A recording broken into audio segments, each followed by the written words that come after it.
We are live talking about water treatment in New York City. Yes. Hello, friends. This is the whole, what we talk about before we go on live. So we happen to be talking about water and what's going on. So they had opened here in the Bronx a new water treatment plant, and the reservoir recently reopened. And by recently, within the last 10 years. Yeah. For a long time, it was closed. We're and then all old. of a sudden, We're old. We don't. Time moves different for us now. time is completely different. So it's like one day I usually do my morning walks around it, and it was always barren and bare. And then now, recently, again, within the last 5-10 years, they started adding water to it. And it's like, oh, wow. So we have the water there. We have the water. Central Park has its own reservoir.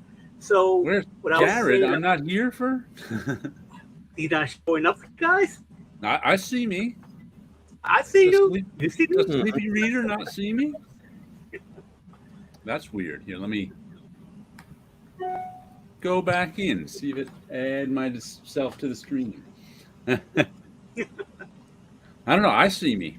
Hopefully Sleepy does too. So there was these little boxes that popped up all over the place in the Bronx that on it just had like an EPA thing. So it was like, it was part of the water treatment. Hello. It was part of the water treatment. It's like, I was having internet trouble just before we started the show. So that's why I was afraid you couldn't actually see me. Anyway, Wilson, keep going. So there were these little boxes that popped up. On it had something about the water treatment.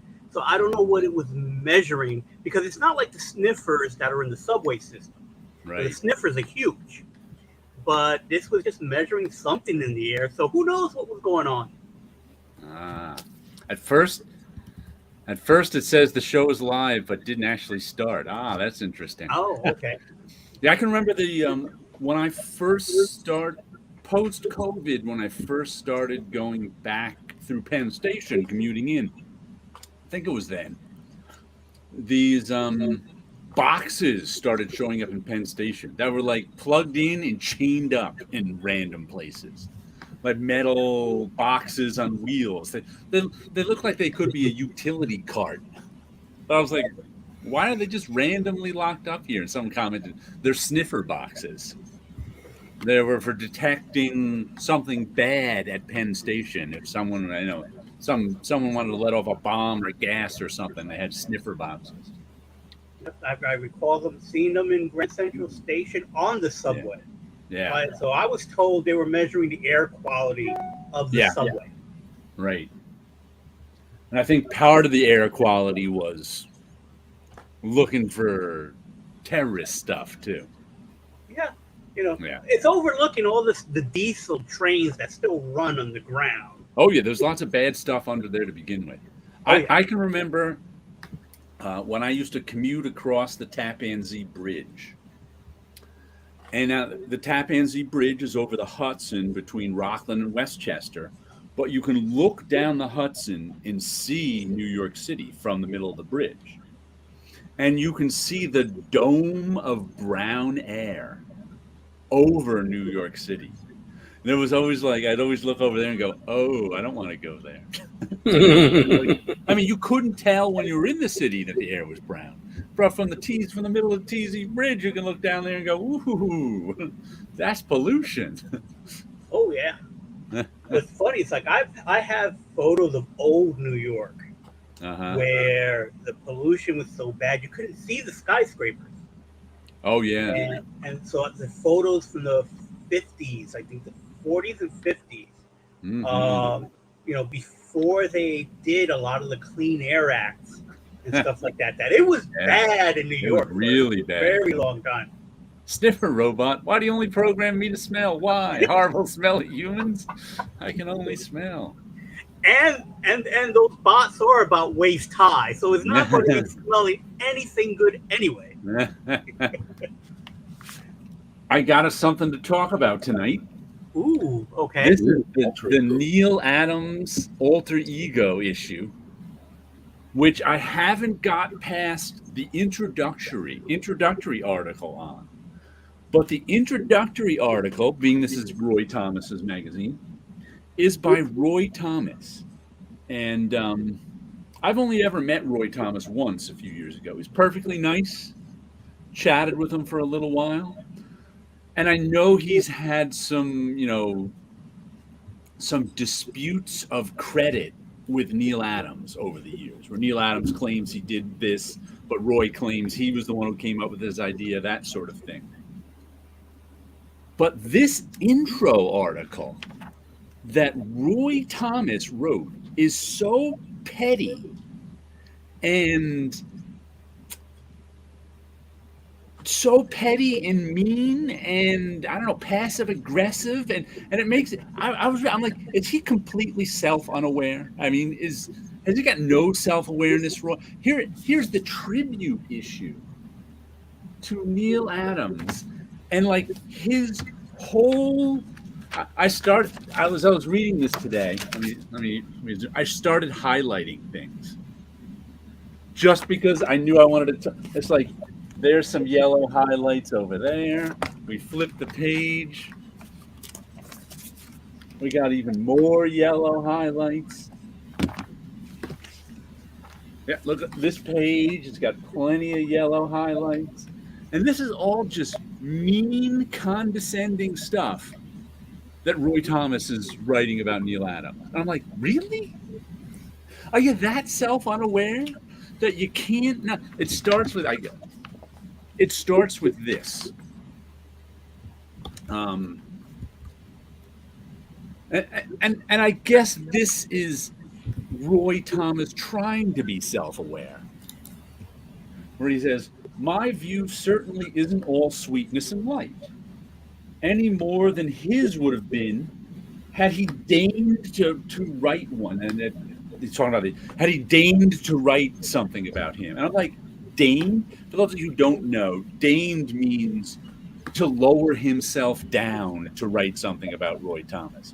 So Roy Thomas is saying, and his like third paragraph is saying that Neil Adams is a slob who's a snob who thought he was above me, but he's not. I mean, that's how he opens the article. I wanted to set down my personal take on that relationship. My view certainly isn't all sweetness and light, any more than his would have been had he deigned to write a piece about him. I'm like, really? You could have left out the word deigned, and it would have been a little more self-aware. And then he's talking about that said, Roy can't let it go after 50 years since the disputed. Can't let it go. I never lived in Manhattan, but I spent a lot of time there. Same here. I spent a lot of time in Manhattan. I was born in Manhattan, but I spent all my time really in the Bronx and never back to the Bronx. But not all. But my first job was in Manhattan, so that was 10 full years commuting. Yeah. And sometimes we used to hang out all night in Manhattan. True. At Marvel. Very true. And there's another. He also is talking about he and Neil Adams have different stories. There's Chris Geruso. Have different stories about how they first met, and it basically comes down to when Neil Adams first met Roy Thomas, he didn't remember him. I mean, that happens all the time in life. Can you hear me? I can hear you. Yes. I can't see you, but we can hear you. I can see you. All right, I'm gonna leave. Reboot. Okay. All right. So it happens all the time in life. You meet someone, they don't remember it. The second time, maybe they remember it. The third time, maybe. Who knows? It happens all the time to everyone, right? I mean, you've met people who you didn't remember the second time. Yeah. People have met you and they didn't remember that. You're like, oh yeah, we met so-and-so. We did? I mean, as common as dirt. Every time I met Stan Lee was the first time he met me. he said something like, because Roy says, we first met at this party, we talked for a while, but Neil doesn't remember that. Neil says they first met at the office. The second time they met is what Neil Adams remembers. So this is what Roy wrote. Well, I suppose it wouldn't be all that surprising if Neil didn't recall that evening's encounter, even though he was a cultivator of editors, and by then I was Marvel's associate editor, second only to Stan. And he's like, he doesn't remember you. It doesn't matter that at the time you were such a famous editor that you were second only to Stan. I was like, why would you even put that in there? This would have been what, 1966? Yeah. Somewhere around there. Let's see if it's doesn't even tell us the year. 67. 67, right. Because Neil started producing work for Marvel in 67 or 60. Yeah, may have been 67. And here's they don't have more than 20 stories together. No. And there's a reason for that. But it's like you could have just said, well, I suppose it wouldn't be all that surprising if Neil didn't recall that evening's encounter. Perfect sentence. No, but he has to throw in that even though he was a cultivator of editors, and by then I was Marvel's associate editor, second only to Stan, insinuating that somehow Neil is lying about never remember. It's just so weird. Which one is this? That's Neil Adams probably interacted more with Julie Schwartz in 1 week than with Roy Thomas in his entire life. It just amazes me that he'd even write that sentence, and it just go. Yeah. It was like, why would you say you don't believe that Neil Adams didn't remember you? It's not enough that he remembered you the second time he met you. He has to somehow have some agenda for not remembering you the first time, even though by that time you were second only to Stan, who wouldn't remember you. Like, Roy needs to remember that he probably spent the rest of his life reminding Neil Adams that he existed. Exactly. Good evening, Chris. What's up, guys? Hey, how you doing? I hear you. Right now, I'm talking about the. I picked up this alter ego Neil Adams tribute. And so far, all I've read is the introduction by Roy Thomas, and I can't believe how petty and unself-aware this introduction is. So I'm going over some of it. It's just amazing to me because I've only met Roy Thomas once, and he was a perfectly nice guy. But my goodness, is he angry and petty about Neil Adams even after he died? And it's like I can see, like I said, I can see how he earned the House Roy reputation too. Reading this from, Jack Kirby when he made him House Roy in the, because he's very much a company man in this. He can't see past the company. Well, I'll give you some examples. Hold on. Here's another one. Let's find another one. Okay. Oh, this kills me. Once again, this is about, let me show you this. Remember, probably the most famous X-Men cover never to be on the X-Men. This one right here with the X-Men covering the logo was the original cover that Neil Adams did. That according to Roy, it was Martin Goodwin who rejected it. And this is the one he did in its place, this other one over here. Which everybody loves this. It's like, this with the X-Men on the logo has kind of, it's probably the most famous X-Men cover never to be on a cover of X-Men, right? Have you guys seen that one before? No, this is new to me. That one before? I've seen images of it before. Yeah, it's been around. It makes its rounds of. Right. It's in lots of articles about Neil Adams. I X-Men just love the move that he lifted directly from Stan. Anytime something went wrong, it's like blame Martin Goodman. It was Martin Goodman's fault. Yeah. It feels like in the 80s when a wrestling match would go awry and justice was not served, and they'd be angry at President Jack Tunney of the WWF. Oh yeah, they set him up as the villain. President Jack Tunney. weighs in on Andre the Giant versus Hulk Hogan. Although I am willing to. Stan Lee has mentioned that in the 60s, if the only editorial thing that Martin Goodman did was look at the covers, which that makes sense. I'm okay with believing that Martin Goodman was the one who rejected it, but he says that Stan was okay with the cover. That is also entirely possible. The thing is, right, Martin Goodman is right. That's not the part I take issue with. Besides the fact that I think that cover was better than the other one. But anyway,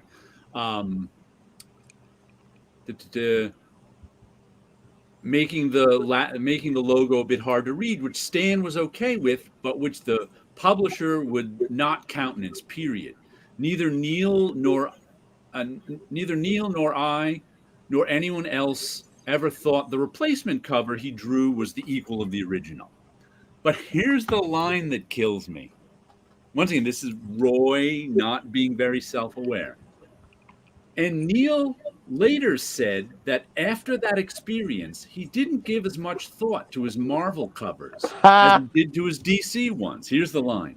A short-sighted attitude, of course, since a comic success or failure was at least partly related to the impression the cover made on its prospective readers. I'm like, really? Neil Adams one was the short-sighted one in that situation? That's what Roy learned from the situation of Martin Goodwin, Stan Lee himself, and Neil Adams being in a room and making a cover that everybody thought was better than the second one. Look, that it was Neil Adams who was short-sighted for saying, I can't put as much energy. Yeah, well, that's not even an isolated incident though with Neil, because he was known for all the cool, innovative stuff he was doing. Yes, DC covers. He was the cover guy at DC. He came to Marvel and he said, "Yeah, I tried to do all the same type of things, and they told me no every single time. I tried to do the sort of thing we already did at DC, so he just kind of had to give up." Like, yeah, and then they said, "How come you never do any of that cool stuff you did at DC?" Like, yeah, and Neil is the short-sighted one for not putting as much thought. That's what kills me. It's like, besides, I don't really believe that Neil had freedom at this DC to come up with innovative covers. I am pretty sure that Julie Schwartz was telling him what came out.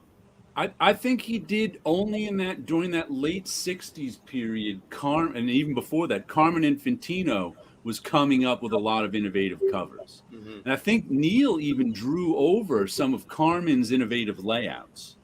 So I think at that period, DC was actually looking for innovative covers, and Neil Adams did a lot of them, either on his own or over Carmen Infantino's layouts. So yeah, but it's in an atmosphere where everybody's open to it.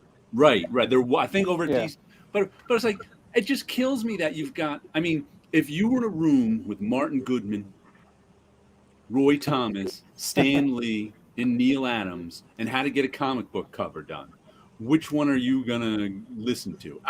I'll even give you Stan Lee. Stan Lee was in charge of a lot of covers, did a lot of covers, but I'm still picking Neil Adams. And if I'm going, and if people are overriding Neil Adams, I'm pretty sure they're the short-sighted ones. I don't even think that the X-Men cover is the craziest idea he had. He wanted to do, the first page of that Avengers story in the Kree-Skrull War. When Vision comes into the room and says, 3 cows shot me down. Right. To Neil, that was supposed to be the cover. Right. But he didn't do it. He only did the cover for the trade paperback that came out in 2001 or something. Oh, we haven't gotten to that time period yet. That's where Roy's at his most petty and I think that Neil probably thought that he could do more crazy stuff at Marvel than he could at DC. Yeah, King's Bow because he didn't have the crazy DC, the crazy DC editors doing micromanaging everything. But even though you didn't have that type of micromanaging, Martin Goodman was never an innovative guy. No, and just to call Neil Adams the short-sighted one of the group is because he learned his lesson. Self-unaware that it's amazing. Because he learned his lesson. Yeah, because he learned he was low man on the totem pole, and the knuckleheads above him weren't going to listen to him.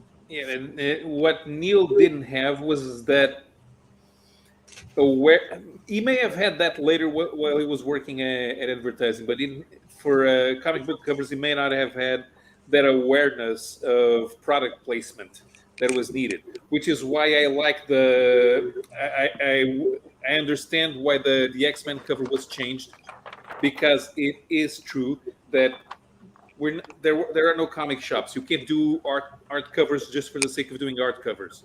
You're competing for space with all the other comics who are competing for space with everything else. So you obscure the title logo, and that makes the comic less visible. And you don't know you didn't know what the story was going to be, so you needed to know that there was an X-Men comic out there. I understand that point of view. I don't necessarily agree that that is true, but that was the prevailing thinking, no doubt about it. But being that it's not the prevailing thinking anymore, right? I think it's been proved wrong over the that'll get us into something sure, later but on. After 1981, yeah, I am willing to let Neil Adams do all the crazy covers he wants. I understand that thinking. But I think being that they thought certain things sold covers anyway, they thought Gorilla sold covers. There's also Stan Lee thought green logos did not sell covers. That's why in 1991 I couldn't put green logos on covers. That is crazy. So they thought other things without proof, without any evidence. So that they thought this without any evidence too is just another thing on the heap to me. So it's like, I think they could have gone. I think them going with the better cover was probably a better idea. But that's neither here nor there. Calling Neil Adams the short-sighted one of that group is what made me go, what? Mm-hmm.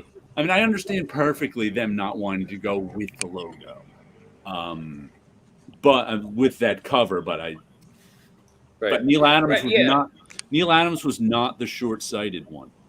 Right. And if you look at Roy's career, he was never one who came up with stories that have never been told before.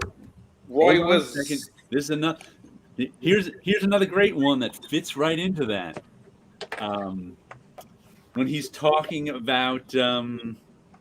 Because a lot of this is him and Neil Adams disputing over who did what in certain things that they've had going on for years. And he's talking about the X-Men work. And he says, I don't recall if it was Neil or I who came up with the concept of psychic vampire, who soon became the code-approved Sauron. Neil says it was him, and it doesn't even matter to me if he was right. Then why are you mentioning it?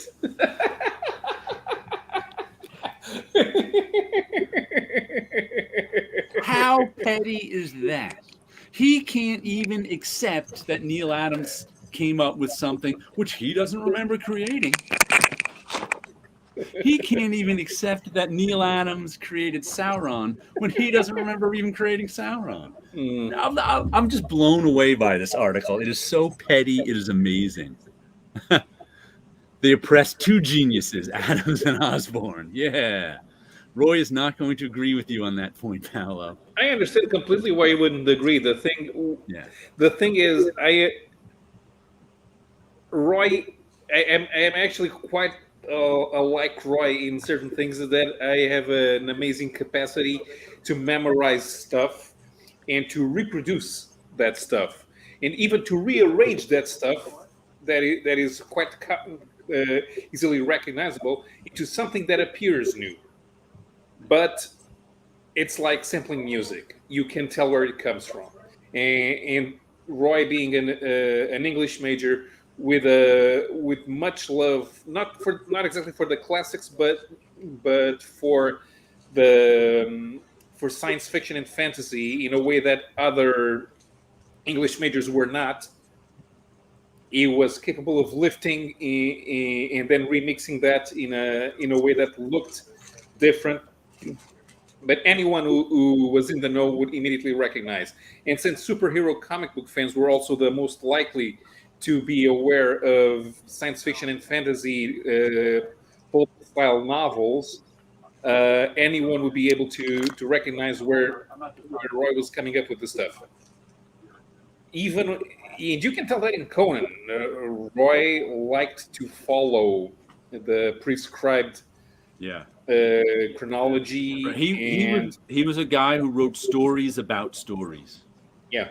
Which we'll see in the Kree Skrull War. But here's another line that I love. It says, I could have reined Neil Adams in on anything I felt necessary, but such was his talent and our rapport at the time that I rarely, if ever, overruled him. Why look for trouble? I'm like, well, isn't that what you're doing right now? Looking for trouble? It's like, this whole article is written, I don't tribute to Neil is looking for trouble. I'm just like, it is just so amazing. And here's a few little clips from here. It says, Neil was full of challenges to a writer using the ultra successful Marvel method. Once again, the Marvel method didn't need Neil Adams. It was ultra successful without him, which is what Roy did. Roy was ultra successful. He says, Stan hated diagonally angled panel borders, which refers to X-Men 58. But I liked them and strove to make them work. So he was like, Neil Adams made diagonal borders, but So don't worry. it's not the guy that actually worry. drew it that made it work. The guy who drew it didn't make them work. It was Roy Thomas who made those diagonal panels. Well done. Well executed. Well executed. Very well done. It's like Roy is misremembering how the Marvel method worked. I mean, the Marvel method is about letting the artist do the layouts all on his own. All of this is like wrestling, because that's like the business used to be protected, and they wouldn't say it was all predetermined finishes. Just like the Marvel method, Roy's still protecting it. Like no. The writer writes everything. It's all the writer's ideas. He goes into him in the methods he and Neil used to plot stuff. So that's not really a dispute here. He tells you when he wrote some plots, and Neil just liked to get together at lunch sometimes and plot stuff out. So he tells you that, but then he takes little shots. Like I like this. Neither he nor Stan liked the story title that Neil came up with, Do or Die Baby, for X-Men 59. When Stan wanted that title changed after he saw the story inked, I talked him out of it, arguing that while I agreed it was a poor title, it would needlessly annoy Neil if we changed it, so we shouldn't. And I'm like, that's a story about Neil Adams being difficult? You wanted to change the story of the title after it was penciled, inked, and lettered? That's Neil Adams being difficult? And I kind of know. I think I know why Roy thinks that he was the one that made the diagonal lines work. Roy, of course, would have been aware of Neil's layouts, and the Living Pharaoh actually debuts on the issue prior to Neil's first issue. Okay. That was drawn by Don Heck. I think it's that issue as diagonal panels. Of course, Don Heck doesn't know how to draw inside diagonal panels, but Roy told Don Heck to draw diagonal panels, and then Heck did his usual art inside those panels. But that's where Roy thinks he came up with the idea.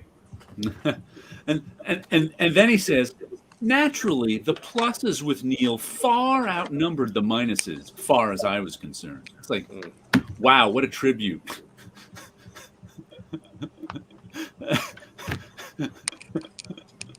And then the funny thing too is, in this article, which continues, these pages right here are excerpts from interviews with Neil where he does nothing but praise Roy Thomas. Nothing but praise, saying how good a writer Roy Thomas is in these three. No criticizing Roy Thomas, no nothing. Roy's really not understanding how he's shooting himself in the foot from diagonal angles, because not only is he criticizing Neil before putting in a bunch of text where Neil praises Roy, but Roy is also choosing specific text where he himself is praised. I mean, it's that this whole thing is. Like I said, I just had to read this to you, some of it to you tonight, because it's just so amazing.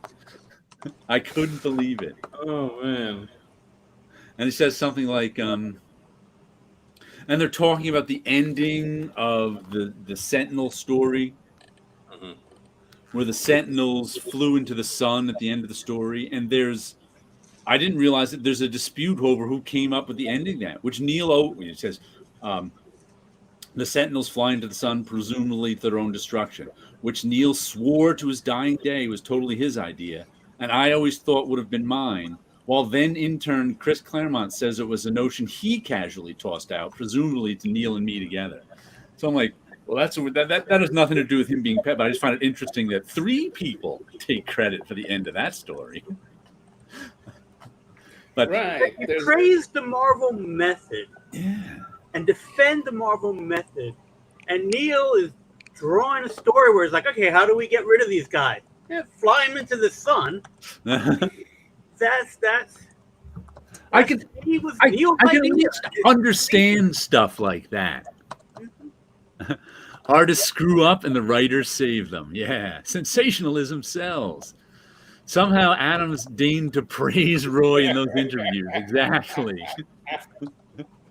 He did. He deigned to praise him. It was just so funny because I didn't read those little things until after the interview. I'm like, holy cat! I thought there'd at least be something critical of Roy in those that really. No, he praised him up and down the whole time.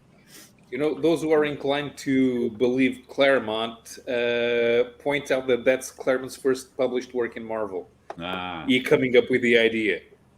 I can believe Claremont came up with it. I can believe both of them thought it was it. Because sometimes, like in the heat of doing something, and you might not remember. Because I'm gonna throw my friend Ed under the bus because I've worked with Ed before doing comics. And sometimes I tell him an idea, and he's like, I don't know. Then he comes back the next day to tell me an idea, and I'm like, Ed, that's the idea I told you yesterday. And he's like, it is? So there are people who have to process the ideas through their mind, and then they think they came up with it, even though you told it to them yesterday. So I can perfectly understand. I can believe. To me, it's actually most likely that Chris Claremont said, why don't you have him fly into the sun? And then they both went with it and worked on it, and they worked on it so much they thought it was their idea. I can actually understand that. I can understand how 2 or even 3 people take credit for an idea, because sometimes, you think that's a great idea, Chris. I'm glad I thought of it. Yeah. You just think it's yours after a while because you spent hours and hours working on it. But I could easily see that. Back when I was working at Marvel, they were coming up with the concept of Mutant X. And for those who don't know, Mutant X was a title where Havoc dies and goes into an alternate universe where mostly all the what if stories kind of converge together.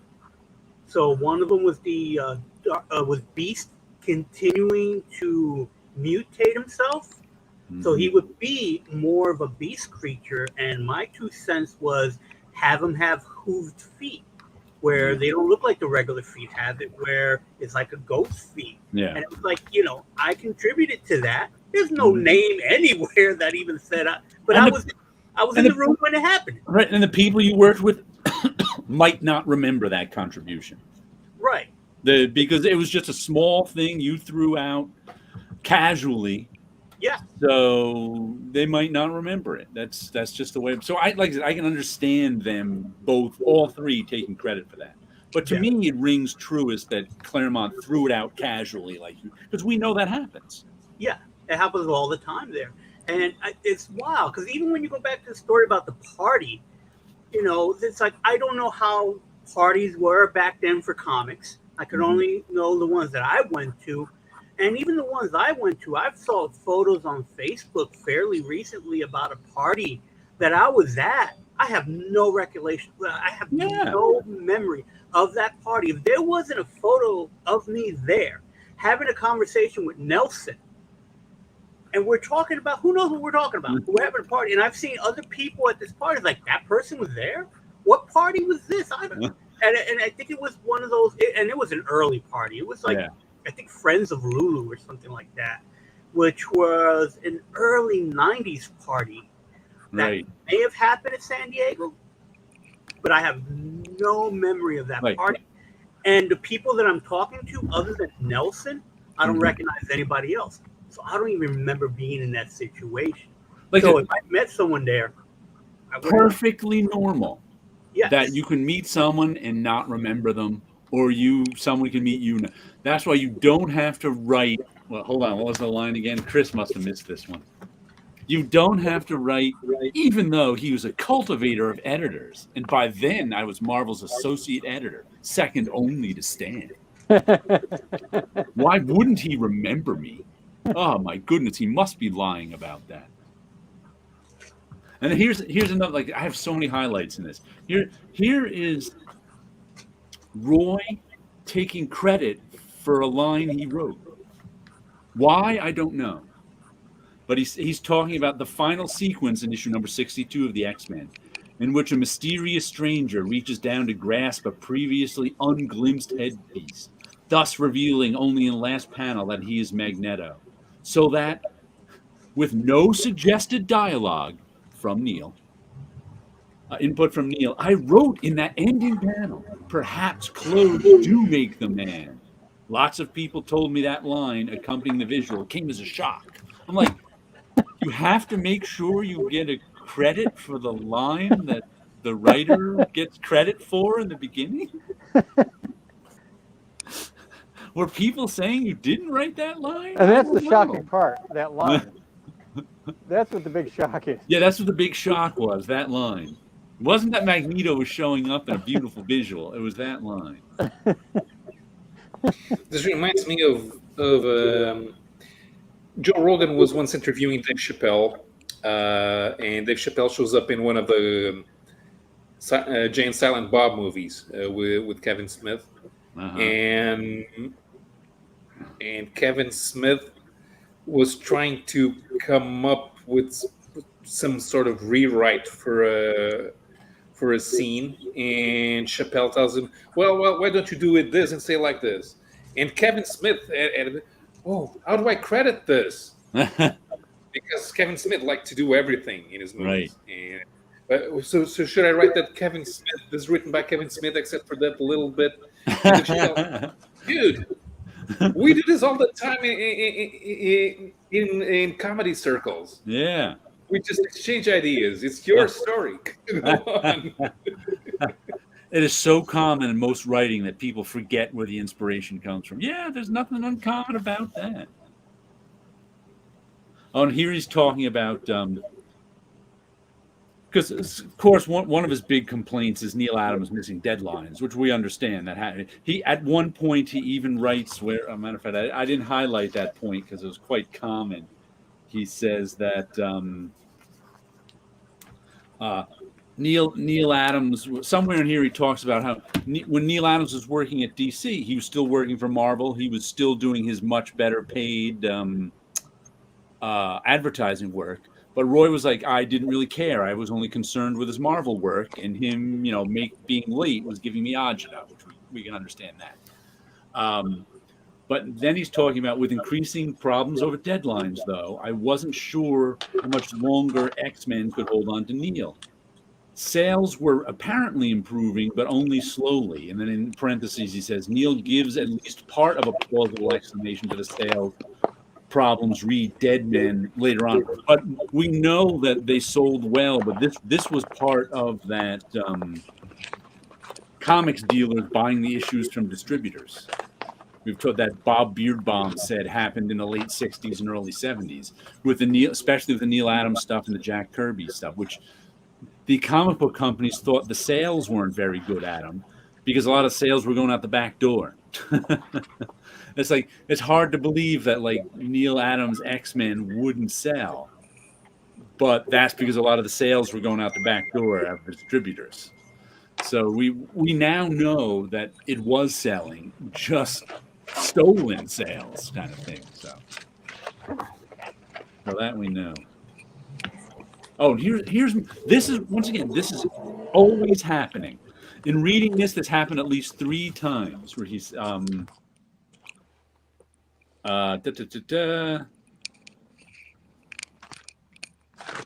involved in plotting. Oh, Neil wanted to plot in the next whole issue himself.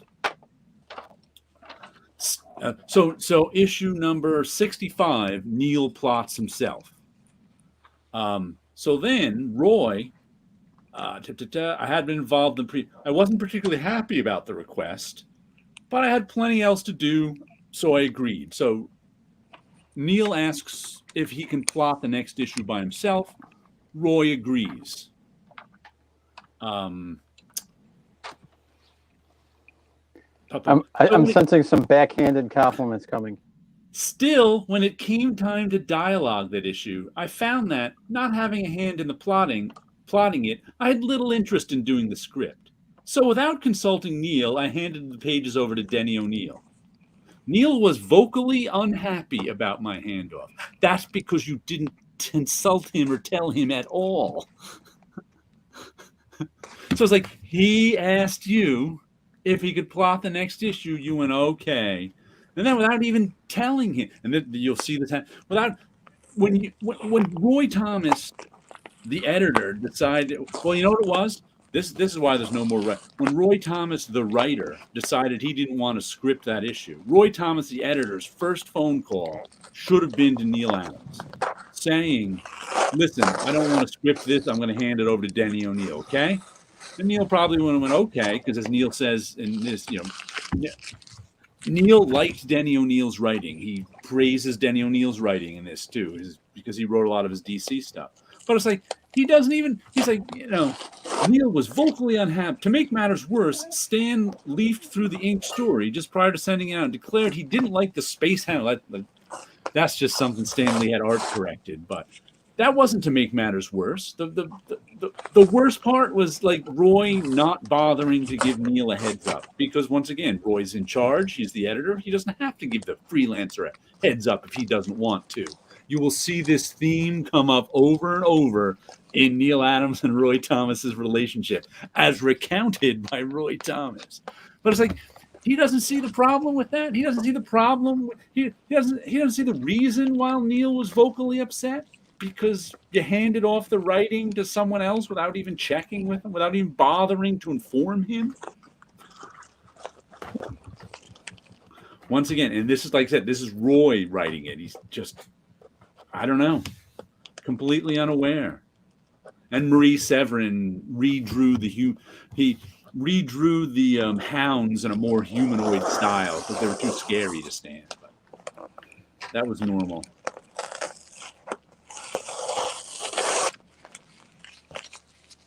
Oh, and then here's another great one. They're talking about the cancellation of the X-Men. He said, when the X-Men was finally, he doesn't even remember if Sal Buscema or Neil Adams were supposed to draw pencil X-Men 67.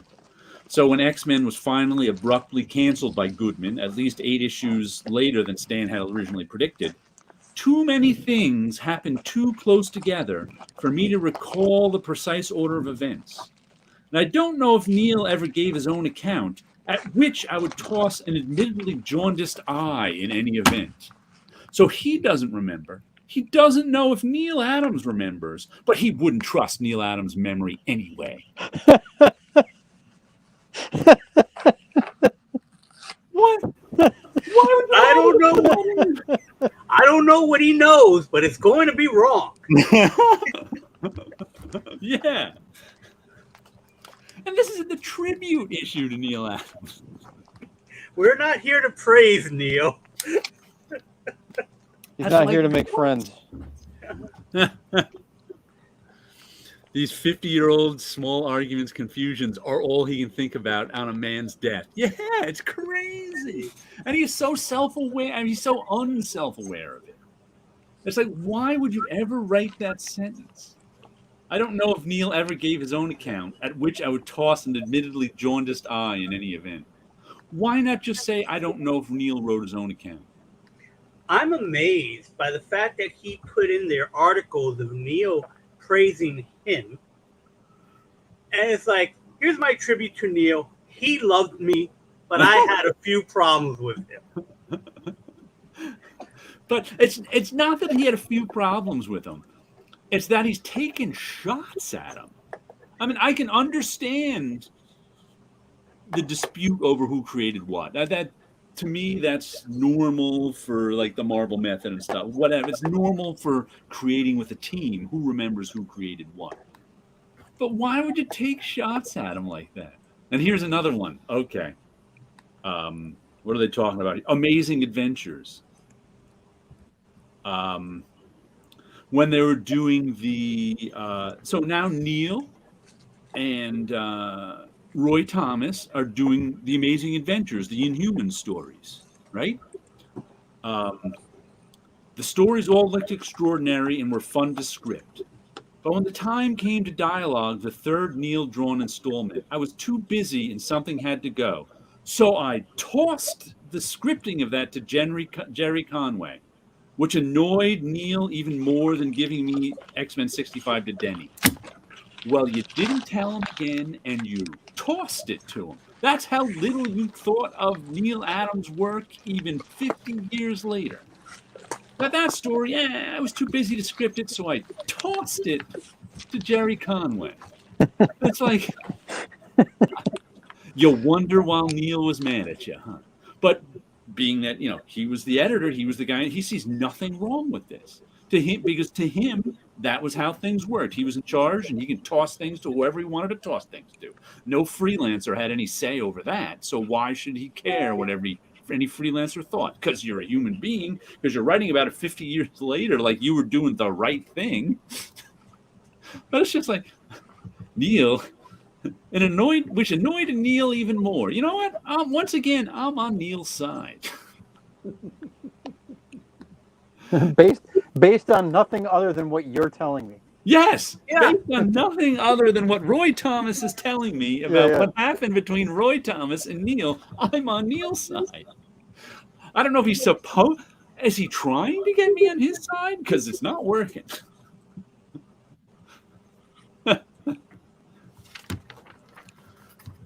Don't worry, we only have another 2 pages of highlights to go. Make that 4 pages of highlights to go. Oh my goodness, the amount of stuff in here of Neil Adams hoisting himself on his own petard. Oh, here's a great sentence. A great sentence. I'm reluctant to rehash the triumphs and tribulations of Avengers 93 to 97 again, but they can't be avoided. I think they can be avoided.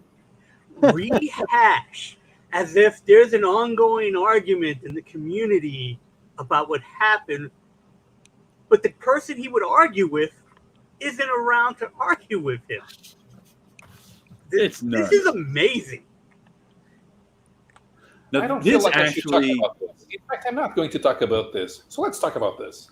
This actually, I think, was Roy's idea. When he talks about the cows. I can still recall Neil stopping short in his tracks there on the sidewalk, doing a mild double take.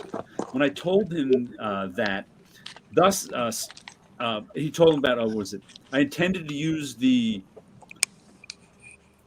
one key thing I mentioned was that I had observed that at the end of Fantastic Four #2, only 3 of the 4 Skrulls from that issue were hypnotized into turning themselves into cows.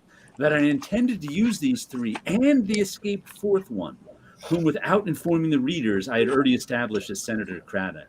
And that's when Neil did his double take. Thus, I was startled when in later years, Neil claimed that the whole 3 Skrull cows thing had been his discovery and idea, not mine, which may have been. Wait a minute. You're telling me 2 people read the same comic? Yes, only 2 people read that Fantastic Four #2. And it happened to be those 2. Yes. But I can actually, that sounds like a Roy Thomas thing. If I were to come down on one side of that dispute, that sounds like a Roy Thomas was always writing stories. Well, it could only have been one of them. It could only have been one of them. Yeah. But he says, what may have been his contribution, I like this, may have been, were the precise details of the way he utilized them in Avengers 93. So his actual contribution may have been his contribution. A whole thing. Where does Skull Kill Crew come down into this whole thing?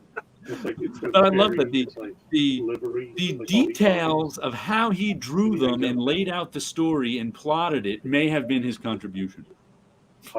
I think there's no doubt that was his contribution. He may not have came up with the initial idea. I agree with Roy on that. But the actual execution of the idea, being that he plotted it, was probably his. Amazing.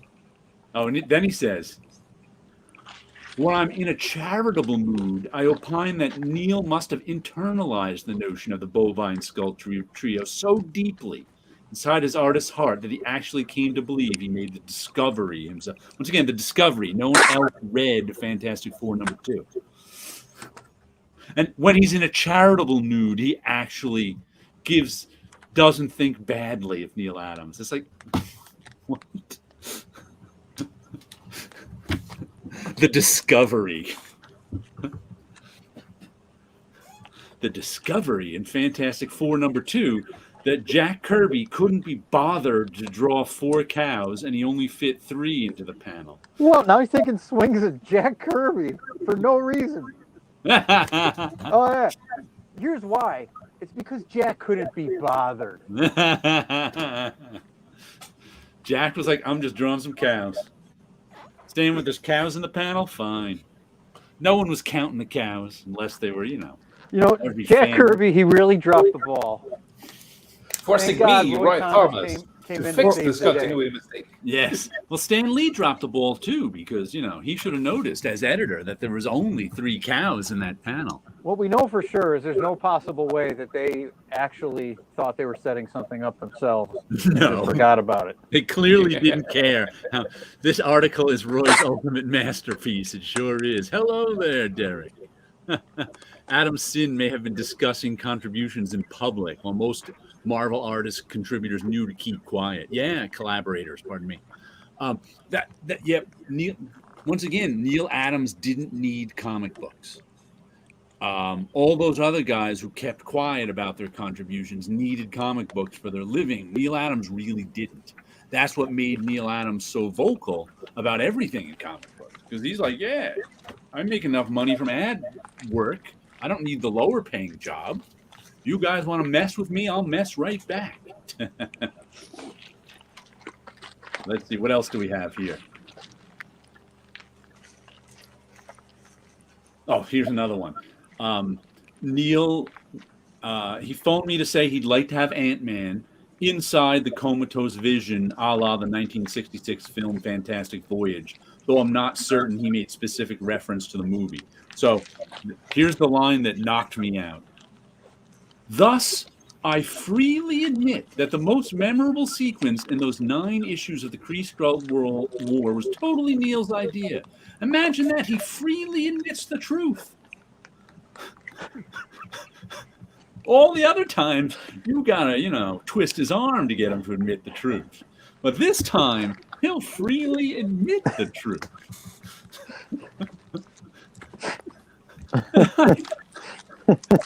Talk about complete self-awareness. I mean, complete lack of self-awareness. Holy cow! He'll freely admit Neil's idea was Neil's idea. You won't do that in other cases. You have to convince him of it. Every once in a while, Neil has a good idea. And it's important for me to let you know that it was a good idea. Wow. Oh, and here he gives another credit to Neil, but only incidentally, because he says, just as incidentally, in that very sequence, Neil planted the notion, and I never knew this, but only by mentioning it to me, not by drawing anything except a surprised look on Ant-Man's face in that one panel, that Hank Pym learned while inside the Vision that the latter's android body was actually that of the original Human Torch from 1939 to 1954. Neil's concept soon became common knowledge among the pros, so Steve Englehart picked up on it later when he took over the Avengers, scripting some months later. So coming up with one of the core concepts of the Avengers that they milked for the whole 1970s was just incidental. I mean, he'll give him credit for it, but it was really nothing. I'm just like, why can't you put in that very sequence, Neil planted the notion? Why do you have to put just as incidentally?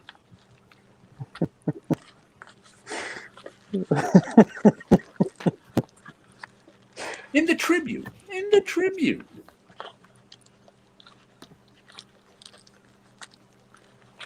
Oh, and here's another one. Going on further. Neil had another idea re-Avengers 96. And that was so what issue was the So in Avengers 96, he says, when the Avengers headed off to battle the Kreesco, they would stop by a space station run by Nick Fury. I was a bit apprehensive about the sizable step up from S.H.I.E.L.D.'s Hellcarrier. So here is Neil Adams in Avengers 96 saying Nick Fury should have a space station, which he has now in a whole other organization called SWORD. And my dear, I was pretty then. So he did that in Avengers 96. I don't remember if Avengers 96 was the Ant-Man one either, too. But then he says, after saying, this another incidental thing he did, which was create a whole other space organization for Nick Fury, which everybody else jumped on. His main contribution to the story, that issue, was having the usual very placid Vision nearly kill a Skrull commander. Neil was so proud of that, he proposed making that scene the issue's cover, which worked for me. So he came up with a cover idea. He came up with a whole new concept for Nick Fury, but he hardly did anything in that story. His main contribution was just having Vision get angry. And it's just amazing.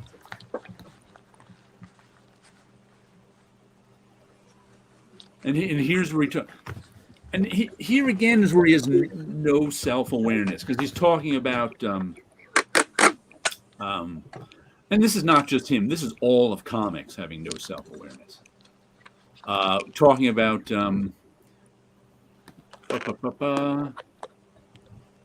issue 96 was their last Avengers page forever. The issue was late. Well, every issue had been late, and of course, what happens is that such lateness is cumulative. If each issue takes 5 weeks to draw instead of 4, then by the time you've done 4 issues, you've lost a whole month on the schedules. That kind of thing is unsustainable in the end. At least it was by the economics of the comics field in 1971. And I'm like, yes, but the economics of the comics field in 1971 wasn't right. In terms of they could have sold more stuff if anybody had the vision, because to see about, Martin Goodman didn't have vision. Roy Thomas didn't have vision. Stan Lee didn't have vision. It was guys like Neil Adams and Jack Kirby who had vision that comics could be bigger than they were, and they were leaving money on the table by doing these monthly pamphlets, and which has, of course, all been proven right. But with a little self-awareness, Roy Thomas should have said, if said something like, if only we could have done it right in 1971, we'd have an everything now. Because the Kree Skrull. The Kree Skrull War isn't very good, except for the Neil Adams issues. If you've tried to read the Kree Skrull War, it's uneven because not everything. The Neil Adams issues. I love Sal Buscema. He was a staple of my childhood. But the Neil Adams issues are head and shoulders above the Sal Buscema issues. And if they were able to have the vision, which they didn't have until the late 80s or the 80s at least, that, hey, I think it's DC who had it first with like Camelot 3000. Hey, if we have the best artist do this whole thing without fill-ins, it can be an evergreen. But, only Jack Kirby understood the concept of evergreens and these comics being bigger than throwaway entertainment.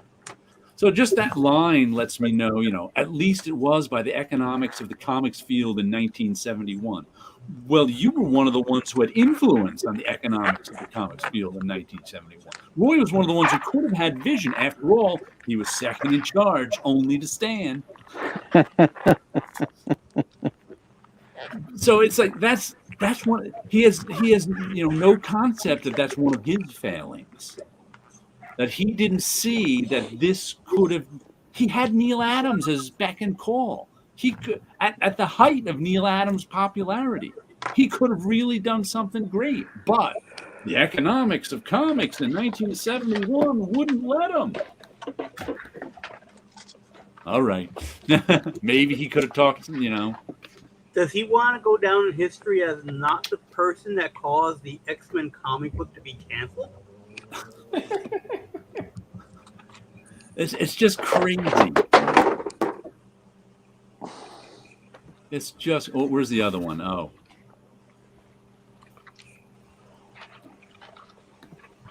Oh, there's stuff about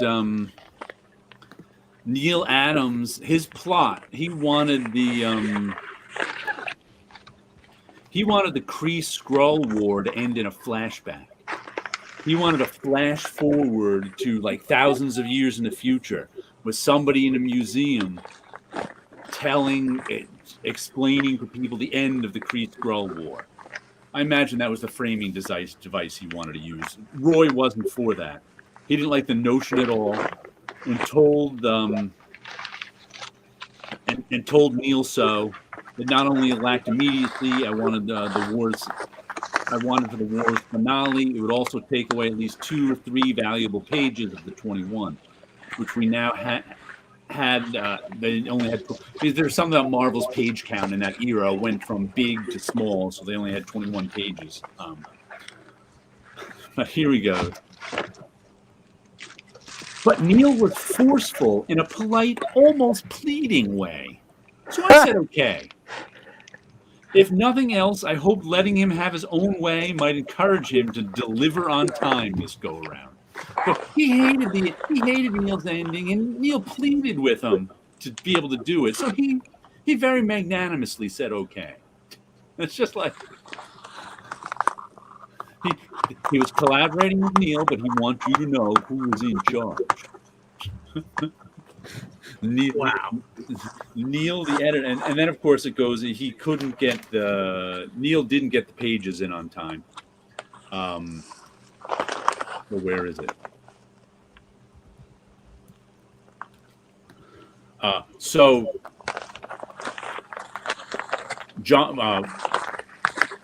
Finally, one day, John Verpoorten, who was the production manager and also in charge of the schedule, laid it out forcefully for me. We had to have John Buscema pencil Avengers 97, the end of the Kree Skrull War, and get it pronto, and get it to Palmer Inc. pronto. At this point, I couldn't argue any longer, so I banged out a synopsis of the story as Neil and I had discussed it before he'd imposed the futuristic flashback on me. I picked up the John Verpoorten said, you have to get this issue done. Neil can't draw it. It has to be John Buscema. So then Roy Thomas wrote up a completely different ending. And he says, But here's another thing he says. So meanwhile, so as Neil Adams is working on, or not working on, as the case may be, we don't really know what his deadlines were like. We really don't know. As Neil Adams was working on Avengers 97, Roy Thomas gets John Buscema to draw Avengers 97. Does he tell Neil Adams this? Guess.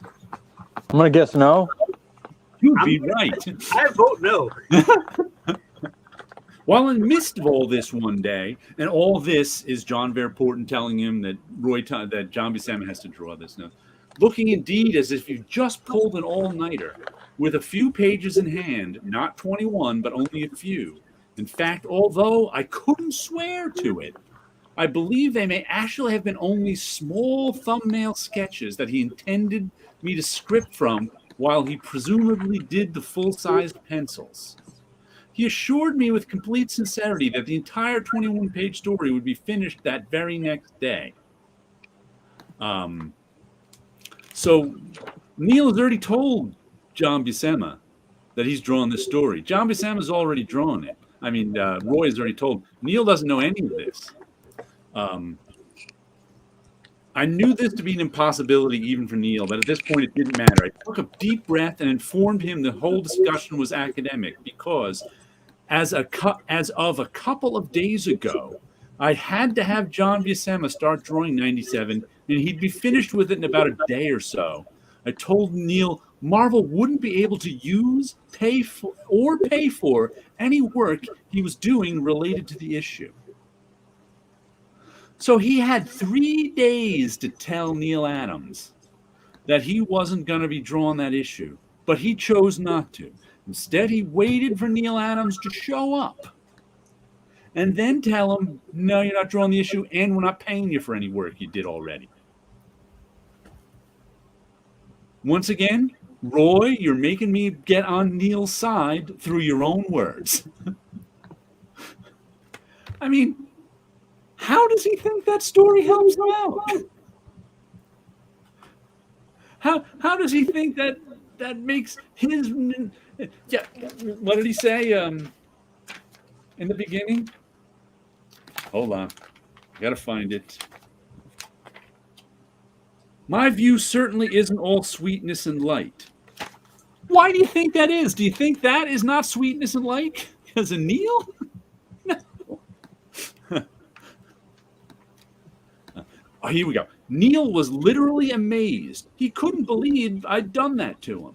Well, neither can I. Why would you do that to him? You're muted, Chris. I saw you say something. But it's like,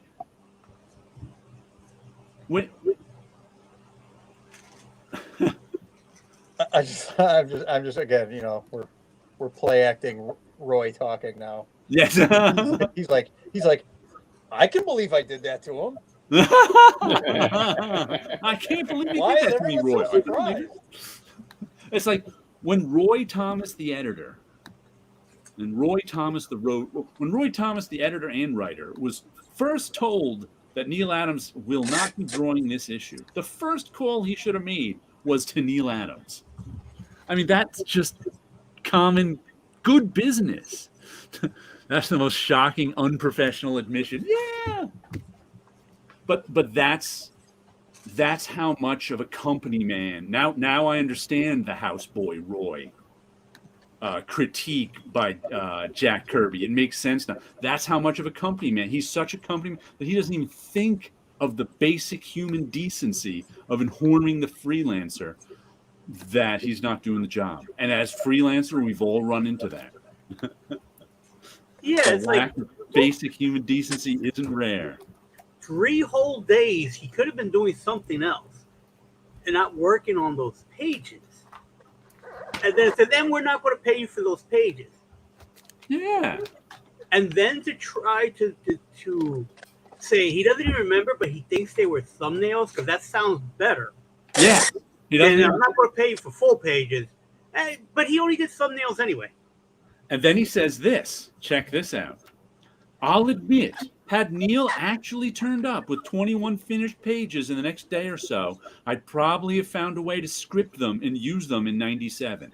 So after you told him he's not getting paid for any of the work he's done, if he'd shown up a day or two later with the work you're not paying him for, you would have found a way to pay him and run them.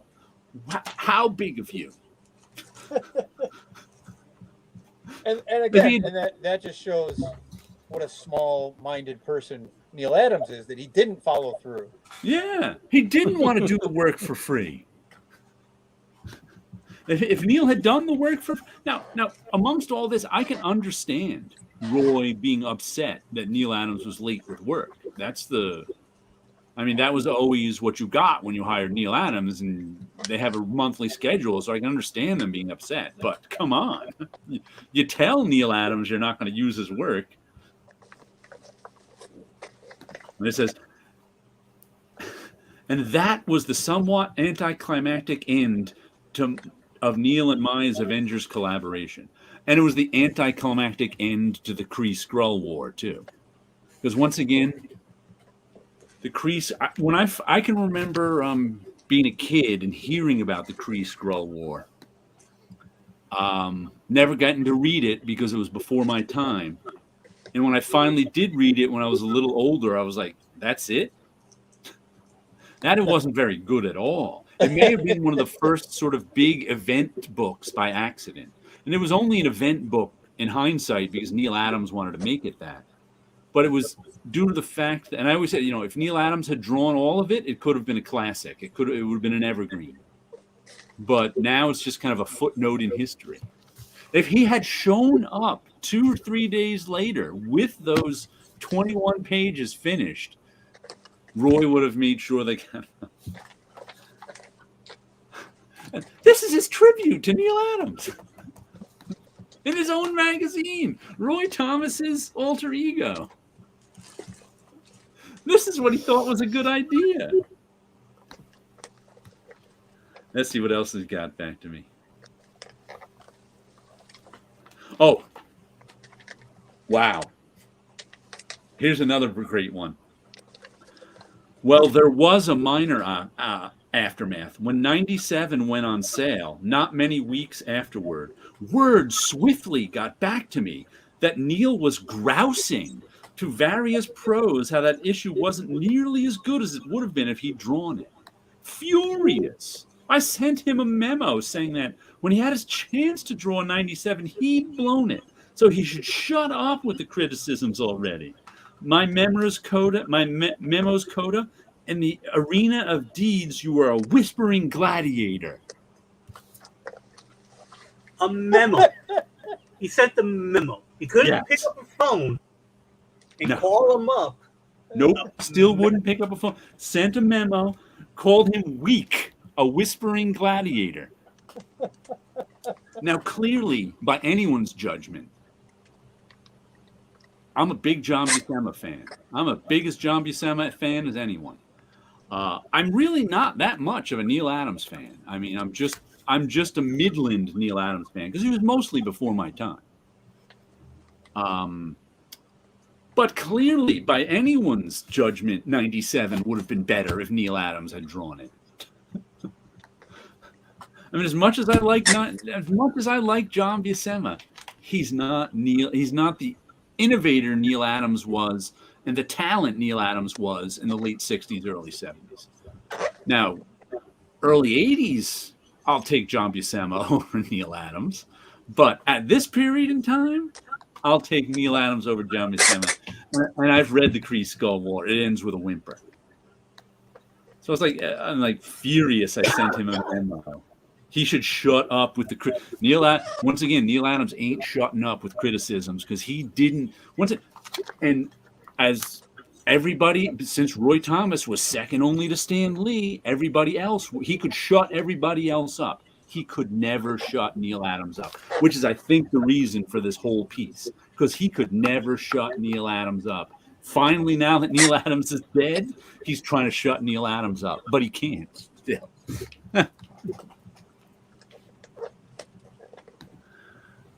And Adams hadn't gotten any sleep slaving on those pages. Exactly. Should just be Roy Thomas's ego. It's incredible. He's really trying to get the last word in. What was that? I think it's Roy Thomas's id.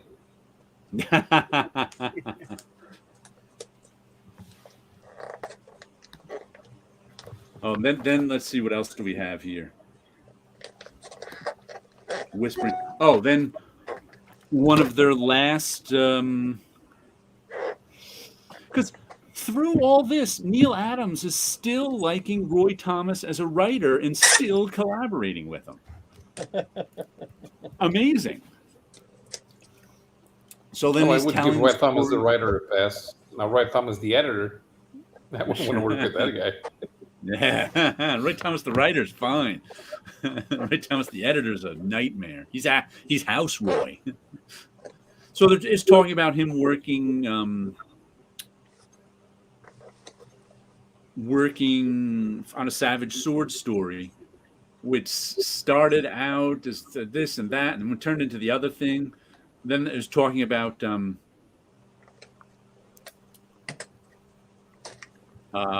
that led. I think first they did their Conan the Barbarian 37, which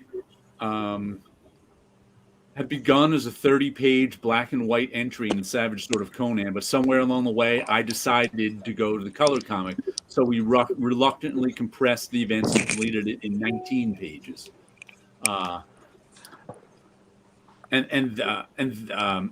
already in their first Conan story, once again, Roy the writer was fine, but then Roy the editor said, no, it's not going to be a 30. Halfway through, said it's not going to be a 30-page story. It's going to be a 19-page story and running. Oh, okay. Neil got it done. That's fine.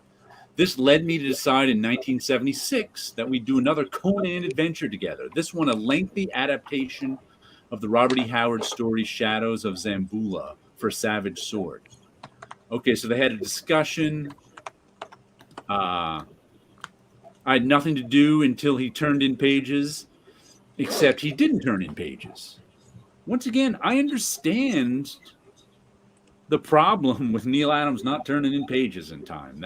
I have no issue with Roy being mad at that. Besides the fact that it was bad for comics to, not have him have an evergreen like the Kree Skrull. But that wasn't Roy specifically. That was the vision of people working, the higher ups working in comics in the 70s or the early 70s. But to buy us time, for several months, I kept tossing the Savage Sword stories I had commissioned by others into the book. However, in the meantime, Savage Sword's rising sales figures caused Stan to make it a monthly. So after a few months, I finally had to tell Neil I had totally run out of fill-ins. We either had to have Shadows ready for the next issue, or that one would have to be a reprint.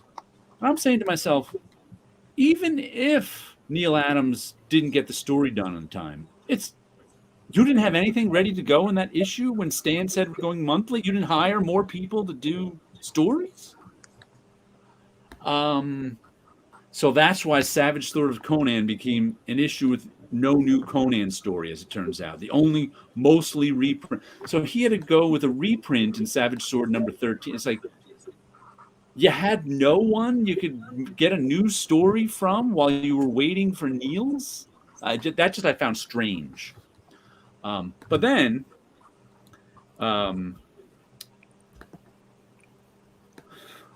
this is what's crazy.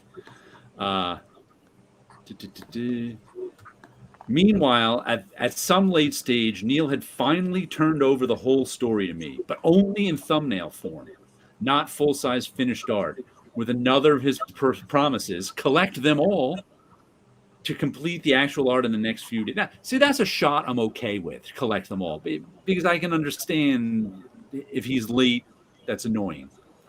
At that juncture, I decided I was through messing around with Neil. I dialogued the story from thumbnails virtually overnight, then shipped the script and thumbnails to the Philippines and to the art studio of Tony DiZuniga, so that Tony and his shop of artists, the Tribe, as they stylized themselves when they worked en masse, could finish it on the double, lettering and all. The fact that we had to airmail the story to the far side of the planet to get it done in time to be included in Savage Sword 14 had me shaking my head for a long time.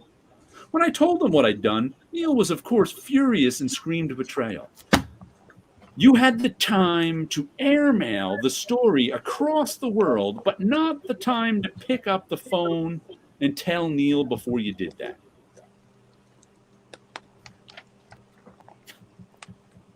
That's just like, what? Yeah, I mean, Neil could have assembled the And we're Christie supposed to feel bunkers. sorry for Roy, that he had to ship that all the way across the world. And Airmail. But a phone call to say, Neil, I'm doing this, I'm giving you a heads up, was too out of line. So there was money to send airmail. There was money to send airmail, but they may have not been money to possibly pay him if he did all that artwork overnight. Okay. I don't know what to say. Here we go. When I told him what I'd done, Neil, of course, was furious and screamed betrayal. Even though I don't recall his ever showing me, even then, a single finished penciled page. Why would he?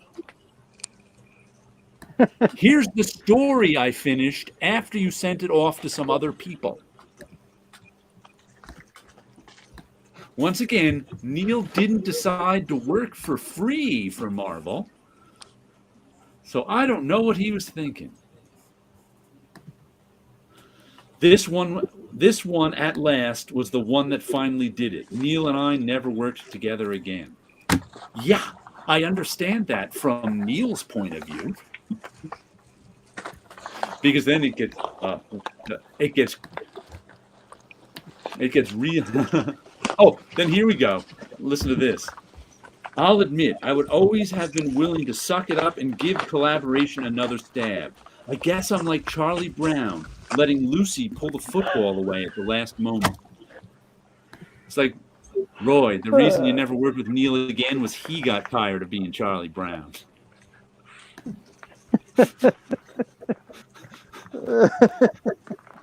The lack of self-awareness is just amazing in this. It's just stunning. He really thinks he's the hero of this story.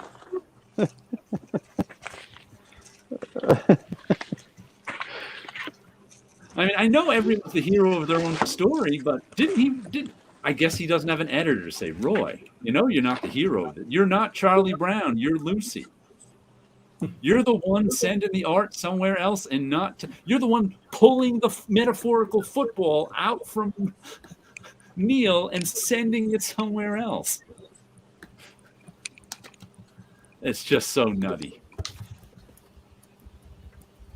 Oh, and then it ends with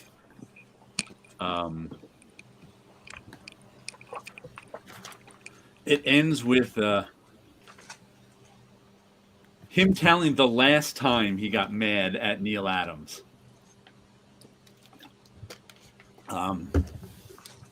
He says, at various times I tried to get Marvel to let me write, or at least plot and partly dialogue, a multi-issue untold tales of the Kree-Skrull War that would relate to the parts that non-Avenger Marvel heroes had played during the original conflict. So he's got an idea.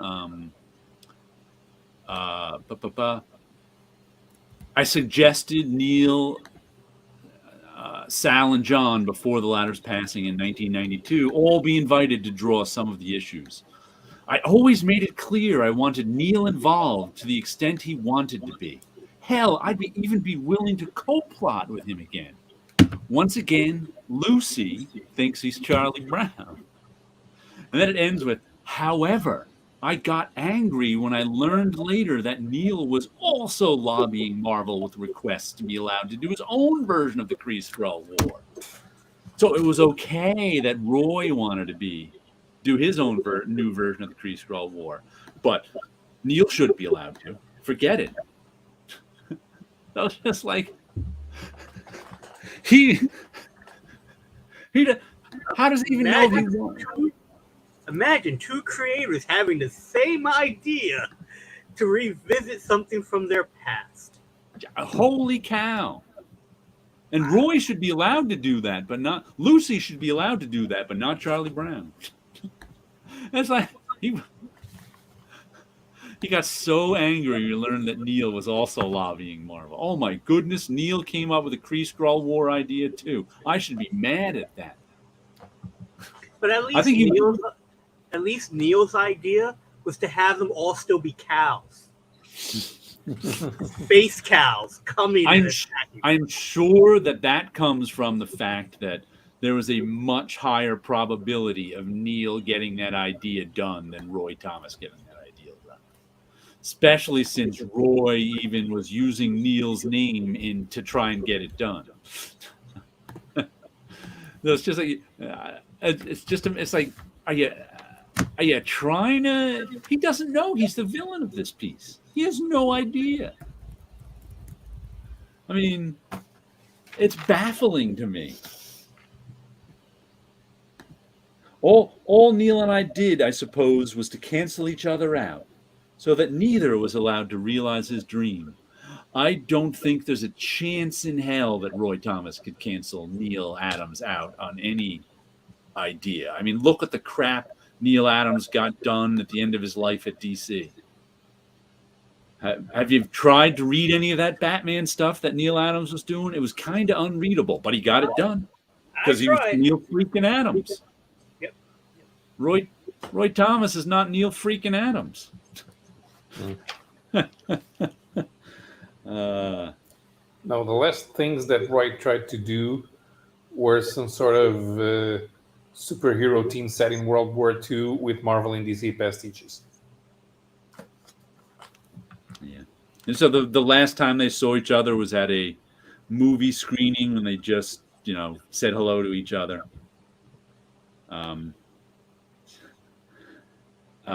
Neil was making claims on the internet about how the war was pretty much all his doing. I felt I couldn't let those and other remarks of his stand undocumented upon, since silence implies agreement, and most decidedly did not concur. Which, I'm okay with that. But then his line, so I responded online as vehemently as I felt the situation warranted. I'm not sure what that means. Does that mean I felt free to be an asshole? Because I think that's what that means. Like I don't blame him if he thinks he came up with the Kree-Skrull War stuff to say he came up with the Kree-Skrull War. But I don't know that he should be an asshole about it. But clearly that's his move from this. People took sides depending on whether they believe Neil Adams. I fervently wish Neil Adams was still around. Both for the sake of the comics industry, I consider him the most important comic book artist between Jack Kirby and, well, actually, there's no name I'd care to stick on the end of that foregoing clause because it would diminish both Jack and Neil, and for my own sake. Because as long as we are both still alive, I could idly daydream from time to time that one day we would patch up our very real differences and work together on a final grand project. Once again, he wanted to be Lucy. Yank out the football one more time from Neil Adams' Charlie Brown, who learned his lesson. But then I knew I had to talk about this article once I read it because it's just as you can see, you got to get yourself a copy of it. And I'll have to scan it in or something. It's just amazing. I'm so curious because he's written so many of those magazines. Was there ever a Neil Adams non-tribute book? I'm curious what might be in that. Has he ever done a Neil Adams retrospect? Wow. Has he ever wrote any? I can't wait to read I think the rest of this is like because these are often like I think the rest of this is interviews with Neil Adams. That's probably been done in the past. Well, of course, it had to be done in the past. Neil Adams. Oh yeah, that have already been printed. Right, because the future issues haven't been written yet. Yeah. There will be no future interviews with Neil Adams. I'm sure these have all been printed somewhere. Yeah, I want to hear the stories where he's not afraid to be mean to Neil. Yes. where he's not just heaping praise upon him all the time like he did this time. The stories where he tells us the real truth and isn't just being petty and angry at Neil. Where he's not pulling punches. Yeah. At the end, I like the part where he basically says, "Having said all that, I don't really want to talk about it." Yeah.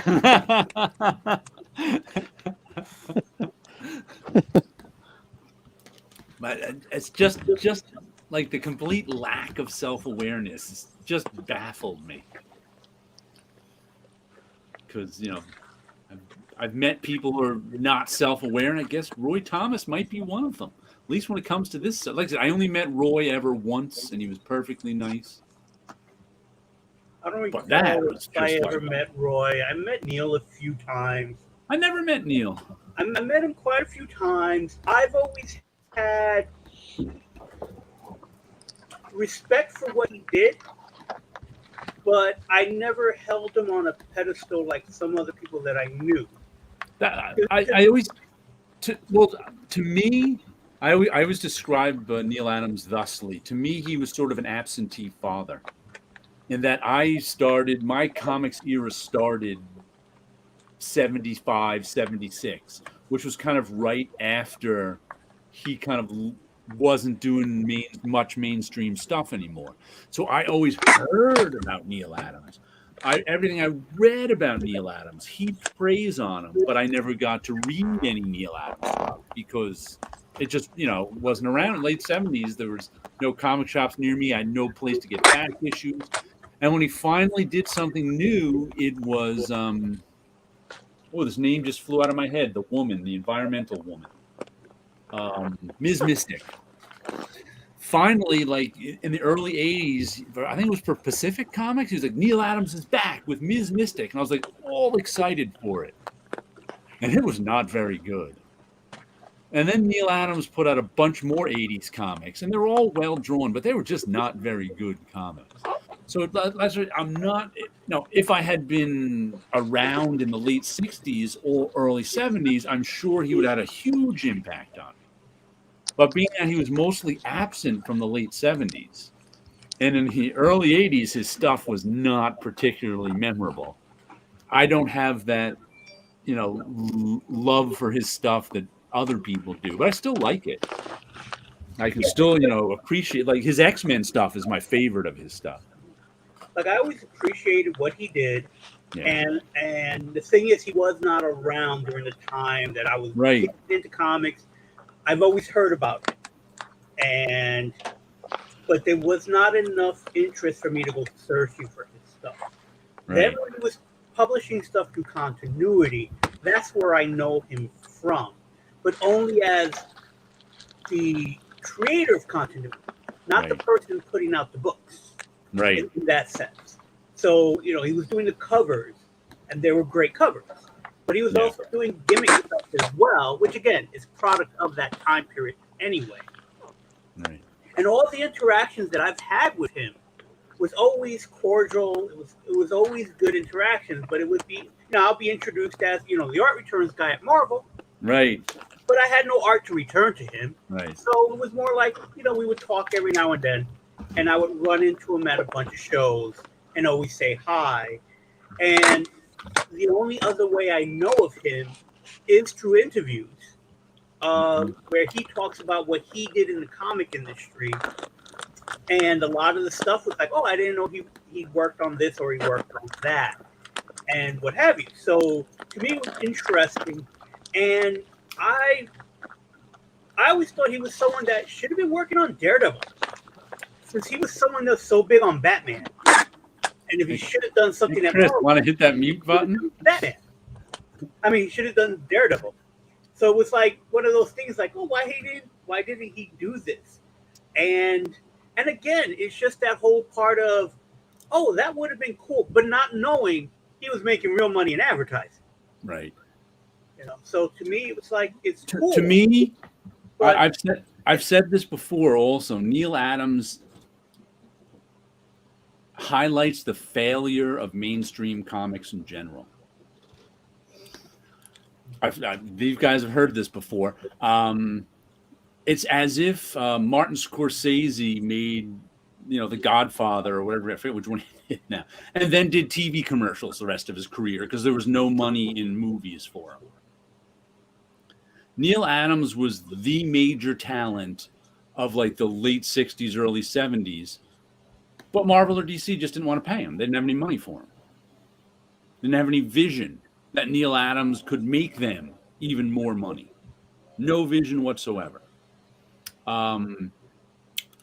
So he spent the rest of his career doing advertising and dabbling in comics. So I always felt that comics failed us, the readers, and they failed to use Neil Adams to his full potential. Mm-hmm. Wilson, I do like your idea of Adams doing Daredevil. It would have been the perfect comic for his page layouts. Yeah, definitely. And a blind acrobat, not only in showing off his stunts, but also things from his point of view. I can just imagine him going wild in a way that even Steranko hadn't thought of, trying to portray Daredevil's radar sense. And it would have been perfect for those angle panels that Roy disliked. There's missed opportunity there. Yeah, and I'm glad, God Tank, you like the video of my stroll down 7th Avenue. I post those up occasionally. I don't know if you guys saw those. It's just me walking from 14th Street up to Penn Station. I just like to take videos of that sometimes, just sort of everyday life.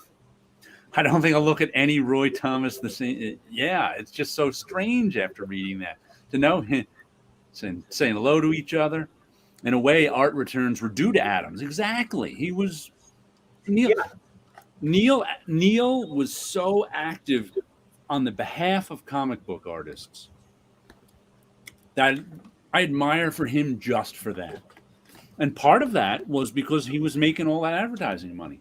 He didn't need to kowtow to Marvel and DC. They needed him more than he needed them. Mm-hmm. Yep. I have to get a package. I'll be right back.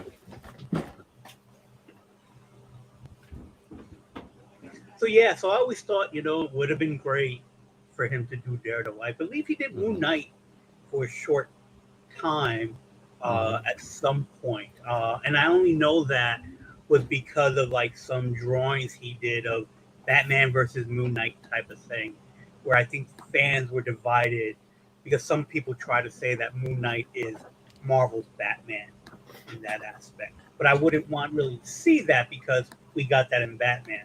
So that's why I always thought Daredevil would have been nice to have seen him do something like that. The thing I like more about the Moon Knight being a copy of Batman is that he even has a Matches Malone identity. Yeah. That's true. That's very true. Matches Malone might be the funniest thing ever in Batman. Uh-huh. Let's see if I can get my shade working properly to get that. Yeah, Matches Malone debuted in one of those Neil Adams stories. He's in the trade paperback I have with the Russell Bull stories. Oh, is it? Yeah. I always found it cool how a lot of downtowns look a lot alike. Some of the sections you walk through, Jared, look right out of my downtown St. John's. Yeah, there's just more of it in Manhattan. That's all that is. Moon Knight does not punch so many mentally ill people. No, he is the mentally ill person. He's a mentally ill person punching other people. Sometimes people who aren't there.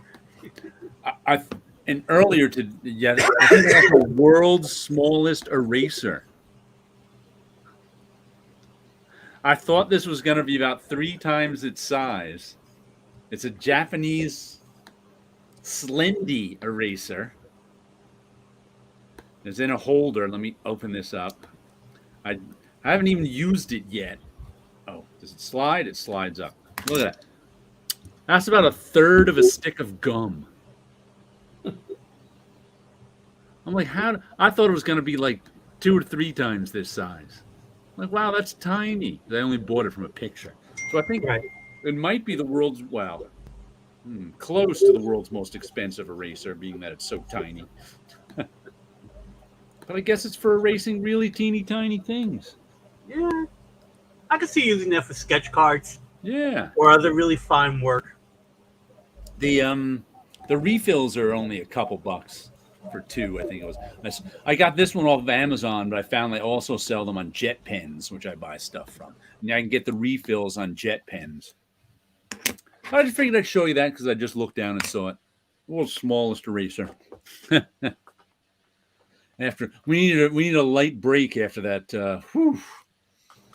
What is it? Hour and a half with Roy Thomas. That's an entire Neil Adams issue. Yeah, yes, it doesn't have any other. It's Alter Ego and Neil Adams. Remember last week I actually showed you I was thinking about pre-ordering this one. Mm-hmm. This back issue 143, a special tribute to Neil Adams. But I ended up not pre-ordering it. And I saw this one in my shop this week, and I'm like, I'll get this one. And it's like, these are $11 magazines, $10.95. They are not cheap. But this one certainly was entertaining. With angry, petty Roy Thomas. But now I understand why Jack Kirby made fun of him for being House Roy. Second in command to only Stan Lee. Or second. Oh, I wonder if that's on his business card.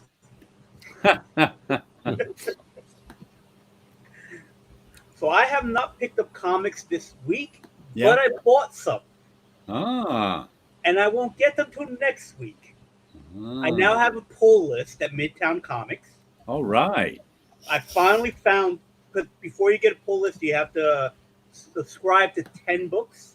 And it took me a while to find what 10 books do I think that I want to get monthly. Why? I tend to just like going to the shop and just browsing, but not getting anything solid each and every time. I never understood why comic shops did that. Why they're not that would say you have to subscribe to 10 books for us to pull them for you. Wouldn't they want to sell an extra 5 books? I'm guessing it's just from what I've seen about comic book shops and pull lists, I've seen the dreaded person who wouldn't pick up their stuff. Right. So why would you want them to get even more?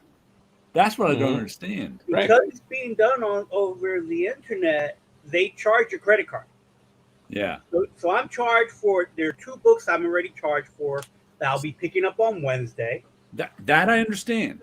Right. So I'm guessing the 10 issues makes it where, because you're not going to get all 10 issues in 1 week. It's going to be spread out. The 10 issue makes the credit card charge worth it, maybe? Maybe that's it. That could very well be it. Yeah. So, and it has taken me years to really figure out the website and set up the pull list. Because to me, I did not find it an easy thing to do. Yeah. Because they'll show you bunches of books, but you're not sure if they're still in print. They're still available for subscription, but they may have not put an issue out in 6 months. Right. So it was a little hard to figure out what would be the 10 issues. So I eventually did the 10 issues, figured it out. The website is good to navigate if you just wanted to buy back issues. Right. And just pick it up. I did years ago buy back issues out of their website. So it's like, okay, so now I'm positive that there are 2 books going to be waiting for me there. And I did go through there because they're having a clearance thing this week. And I did find a bunch of books. It's like, okay, I'm willing to pay for that, especially when some of them are almost as low as Spawn's because they're lower than the cover price. Right. So, I'm willing to try out a book I haven't read before for $1.50 rather than the $3.99 price tag. So I have books for me in the future. Okay. Did you pick up? You put Spider-Man on your pull list, right? Amazing Spider-Man is on my pull list, and so is Superman. I have one from Marvel, one from DC. I think I put Savage Dragon on there finally. Try to get that, even though that doesn't come out monthly. Yeah. And There's some Godzilla books that looks like it's going to be monthly for a short while on IDW. So I Right. pull those as well. Those are the ones that I recall off the top of my head. That is like, okay, these I could see. And again, the great thing about it is that if there's a week where nothing got pulled, I don't have to go, because if I Right. go, I know I'm going to spend money just because I went. Right. Right. So that kind of gives me an incentive of, okay, I can make it because there'll be something there for me, Yeah. You'll want to go now. and I would want to go. Where usually it'll be like, oh, it's Wednesday, I could go, but I'm in the middle of working, this or that. Who knows if there's anything I want? Right, because I tend to, if I go into a comic book shop, I will always walk out of a comic book shop with Yeah. something. Because I walked into a comic book shop. Especially when you go all the way to Midtown Comics, you don't want to walk out with nothing. Exactly. It's pointless. I wonder if Roy got revenge on Jack when he came back to Marvel. Does anybody have an alter ego that is a tribute to Jack Kirby? Let's see what Roy's editorial for that is. My LCS, you can only have one ongoing title have a pull list. Geez, 10? Yeah. It Yes. must be a credit card thing, I would guess. Because you're And ordering. I could also have it set up where it gets mailed to me, so I don't even have to go to the shop. Mm-hmm. But that's not as much fun, Yeah. as going there and being able to browse. Right, and you'd have to pay for shipping, right? I believe so, So there's no unless it's reason. up with but I think there is a price point where Yeah. if you're past that price point, You then the free. shipping's free. Wasn't there a But I like- story I like the Stan- hunt. Yeah, wasn't there a story of Stan Lee refusing finished pages by Jack Kirby that he refused to pay for? I don't know. I don't remember a specific story about Stan refusing to pay Jack for finished pages, but it wouldn't surprise me. I remember reading that Stan would pay for redraws. Okay. That would be good. Yeah, as far as I'm aware of, with Jack at Marvel, he did the work, he got paid. So there wasn't anything that I recall people not getting paid for their work. I know about pay cuts, but a refusal to be paid at all, that I never heard of. Yeah. Now, did they get paid what they're worth? No. No, that's always no. That's always no. Did they get Despite Jack Kirby being at the top of the pay scale, he still wasn't paid what he was worth. exactly? And then when people were getting paid big bucks, it was a different time, Yeah. So, Jack got maybe to see a little bit of that near the end. Who knows? I don't know what his page rate was at the end. He got some love checks. There you go. So But that and when Jack came back to Marvel, I don't know if Roy was still there at that point. yeah, I don't know either. I think Roy was gone by 76. Jack came back. Oh, Roy was still there. Roy was Roy still there. stayed until Shooter implemented the no writer editors. Okay. So that would have been 79 or 80, because that's when Jack also quits. Mm-hmm.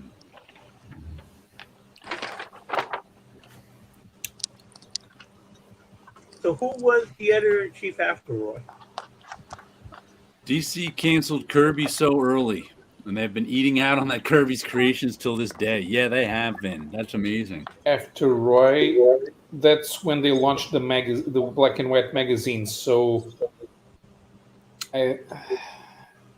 Marv Wolfman edited the comics. Lynn Wein edited the comics, and Marv Wolfman edited the magazines. Then Len goes to DC, and Marv edits everything. Then it's Jerry Conway, and he's only there for less than a year. And then it's Archie. So did Roy leave on his own, or he was asked to leave? Roy left on his own because he made more money writing than editing. Okay.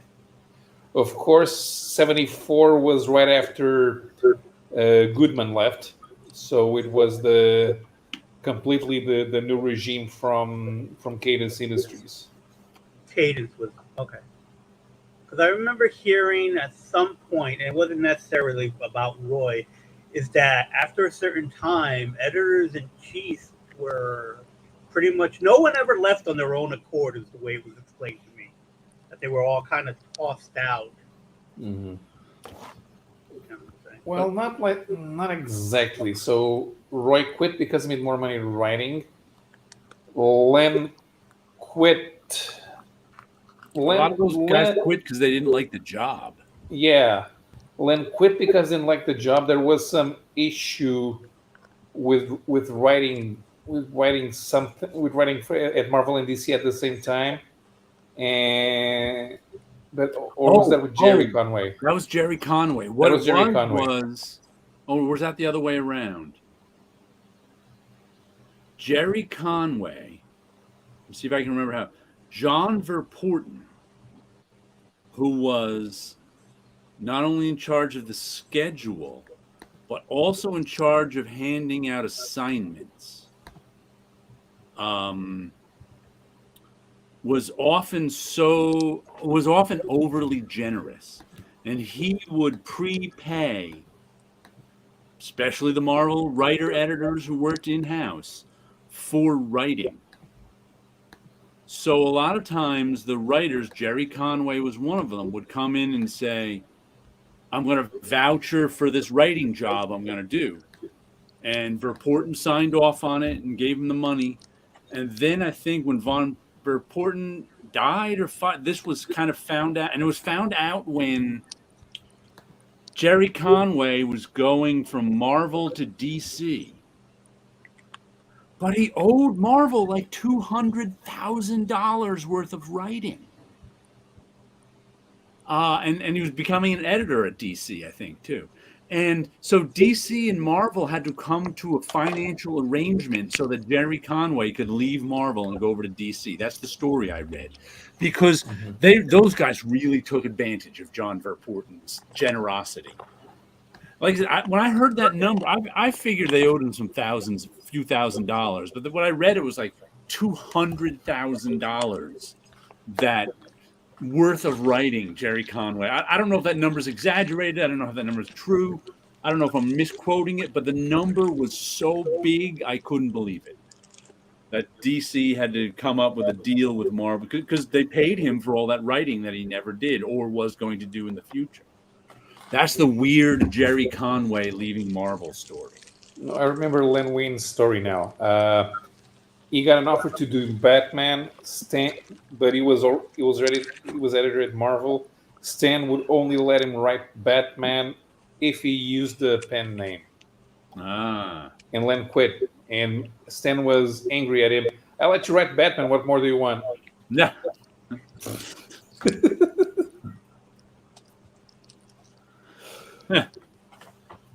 Guess what, Stan? It wasn't up to you if he would write Batman or not. So, yeah, it amazes me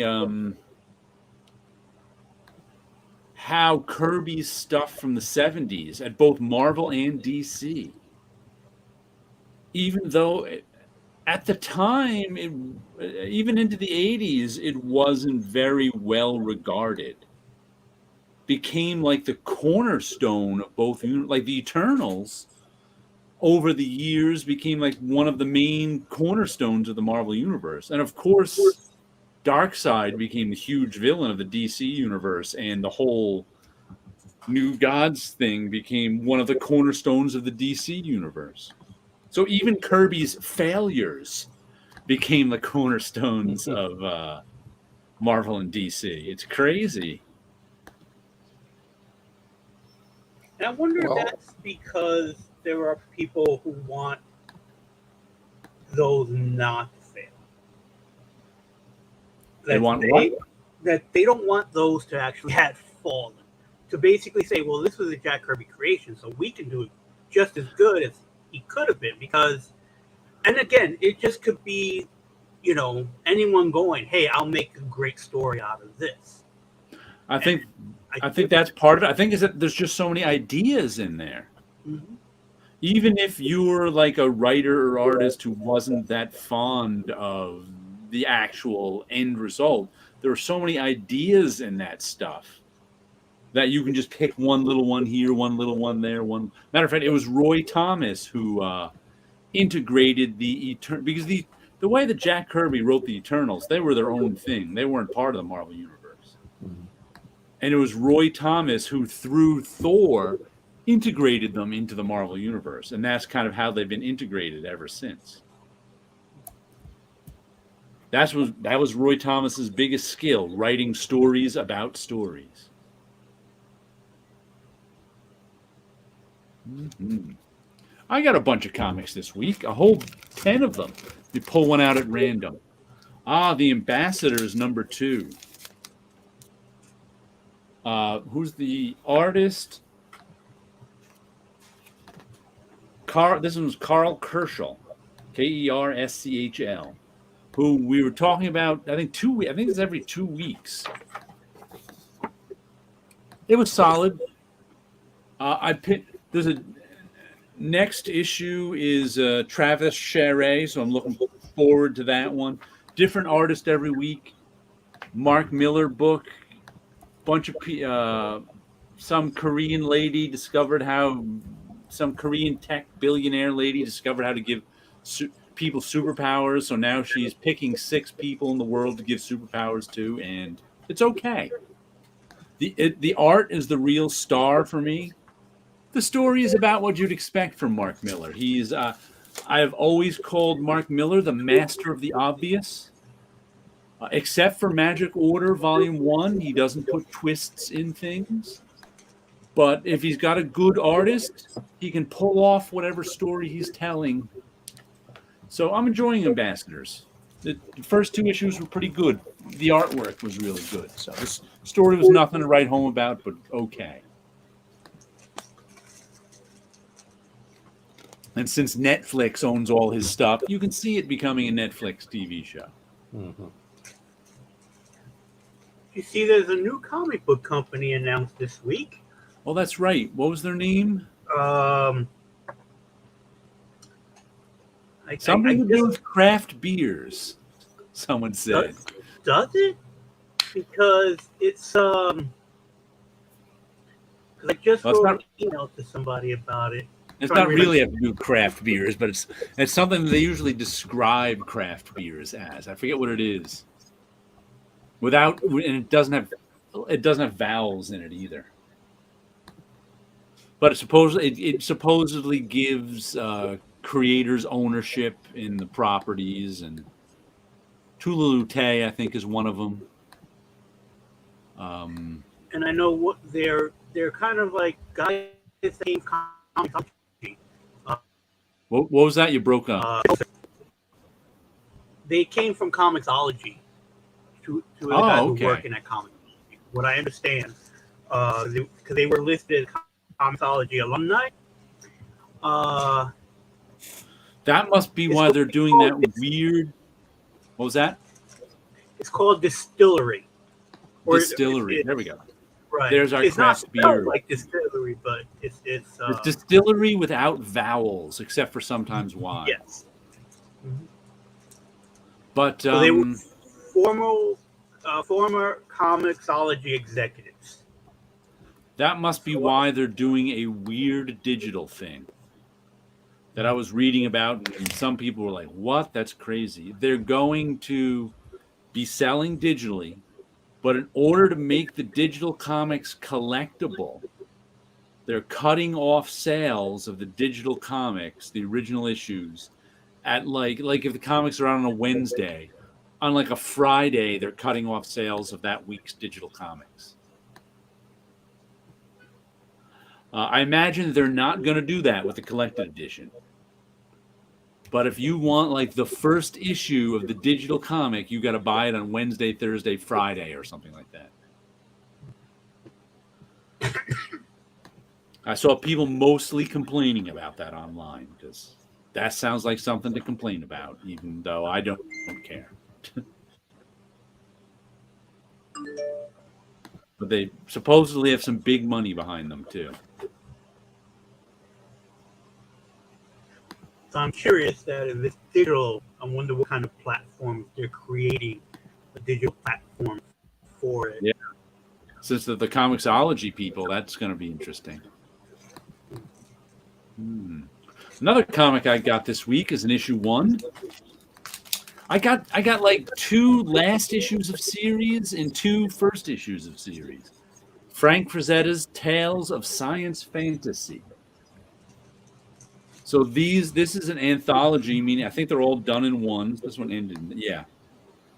Even though it got a never the end on the end.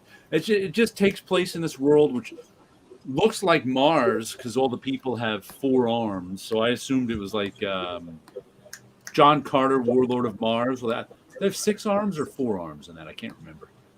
But everybody, it's this tale of I guess it's sort of a Conan tale, except the guy he runs his local city, state, or country, and he's at war with something. It's kind of about him trying to win the war. So it was fun stuff. It's by script by Denton J. Tipton, art by Miguel Angel Ruiz, colors by Josh. But I've liked this Frank Frazetta stuff, so it's quarterly also, so it's not that much of a commitment. So I put it on my pull list sight unseen.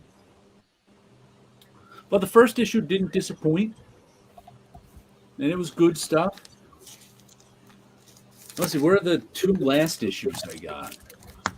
The 2 last issues I got are 8 Billion Genies, number 8 of 8, and All Against All, issue 5 of 5. Both were okay endings. 8 Billion Genies is what I called a bar discussion turned into a comic book.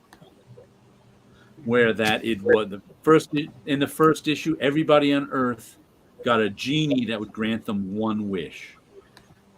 So of course it turned the Earth into total chaos, and then it tracked the whole issue was what would you wish for if you got 1 wish, and that was sort of the beginning of the book.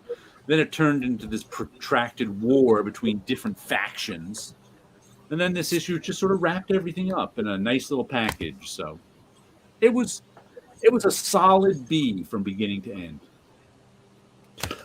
And All Against All was also another solid B from beginning to end. This is by Casper Wingard is the artist. That's why I bought it. I've been following his stuff over recent years. And this is Kamandi, the last boy in space, the last boy on Earth out in space, kind of. Even though it's nothing like Kamandi, but he looks like Kamandi, is in fact the last boy on Earth, even though he's in space. So it's really about the aliens who are in a war with other aliens, and they came to Earth where everybody was wiped out already, but found some gene stocks that humans had shoved away. So they've been raising animals and whoever they've been to see, because they're like this jellyfish creature that latches on to other creatures, and that gives them mobility. And they've got their own space empire out there, but they've been losing a war to another space empire. So they're trying to find bodies that can help them.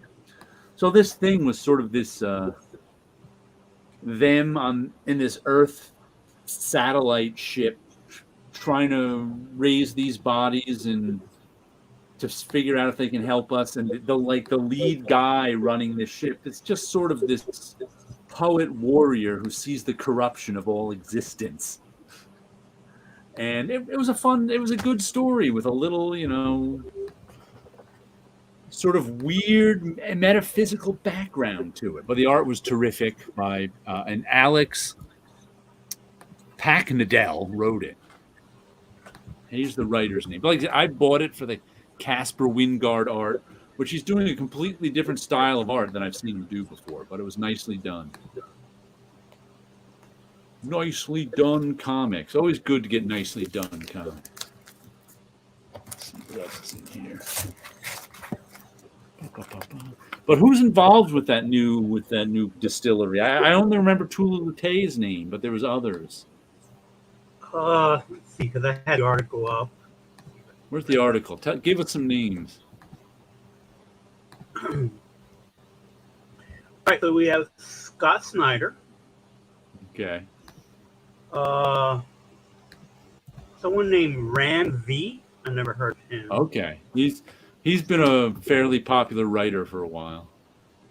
Yeah, someone named Jock. Oh, Just one Jock. name. He's the guy who did a lot of Batman covers that people. I think he did Batman interiors too. You know that Joker cover where it's made out of bats? It's a Joker Yes. face. That's Jock's art. Oh, And okay. you know that Loser series from Vertigo that they did a movie of, that written by Andy Diggle, that was drawn by Jock. Okay. Oh, the Loser. Okay. Yeah. Brian Azzarelli or Azzarello. Mazzarello. 100 Azzarello. Bullets. Stephanie Phillips. Okay, I think I bought some of her Who did stuff. Grim and Harlequin. Grimm I'm reading right now. That's what I know her name from. Lee Garbett. Spider-Man and Skyward. Don't know him. Or her. Mark Bernardin, who did Star Trek Picard. Jamie McNiven, The Wicked Divine. Okay, he's Jamie McNiven. I like his stuff. He did Wicked and the Divine, amongst other things. He's the artist on it. Kieran Gillen is the writer. Former DC and Vertigo editor William Dennis is going to be the founding editor. Okay. And then they mention a couple of the investors.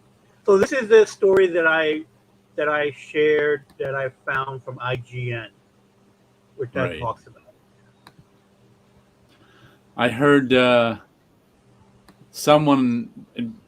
people complaining about it or commenting on it. Someone called it Substack 2.0. What's Substack? Because if you've already forgotten Substack.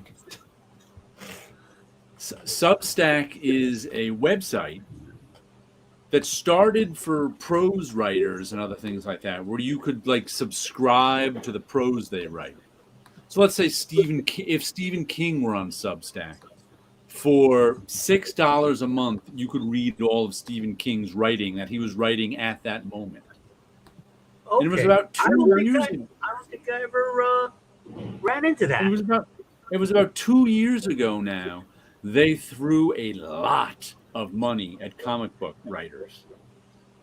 I mean, there were comic book writers who were getting deals for $200,000 a year to start a Substack, which is giving them money to make comics. But of course, they didn't have any artists. So that was one of the criticisms of Substack. And everybody was wondering how the comics were going to get made. Because you can't just throw money at writers and have the comics get made. It takes a bunch of people to make comics, including the production guys. Right. So they probably thought, the writers will get an artist.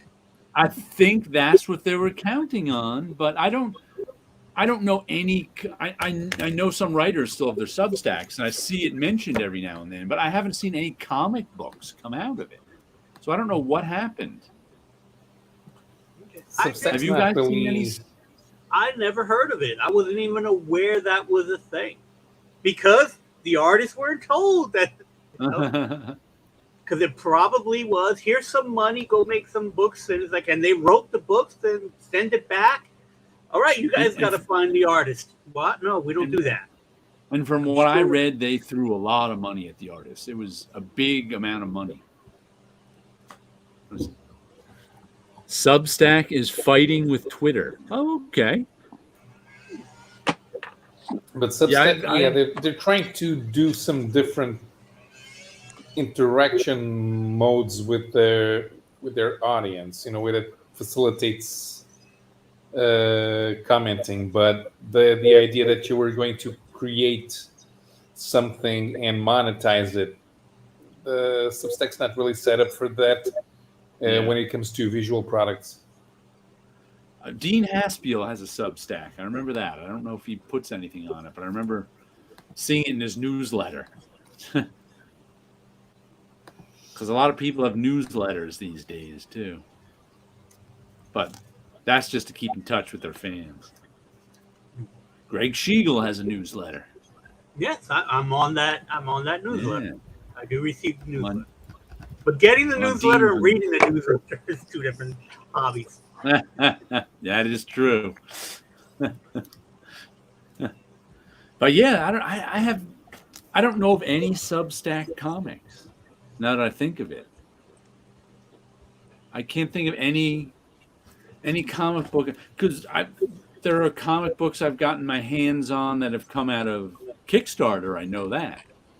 Right. Not even the ones the few that I've kickstarted myself, but sometimes they show, like Impossible Jones is one of those comics that I get at my LCS published by AWA or someone that I know have been kickstarted. Right. But I haven't seen anything come through my LCS that's been substacked. Matter of fact, I just looked at once again. Kickstarter is just the most expensive way to buy comics.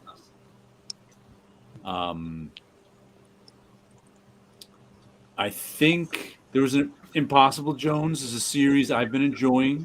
I think Carl Kessel is writing it, or is he drawing it? One of the Carl Kessel is the name I know that's involved with it. I think someone else is drawing it. I think Carl's the writer, Carl Kessel, and I've been buying there's mini series and one shots of it at my LCS when they come out. If I see it coming out, I put it.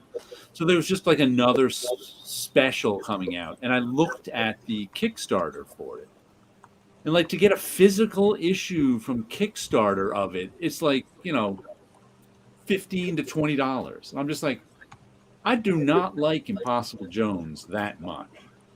But if I get it through my LCS, it's $7. I'm like, you know what?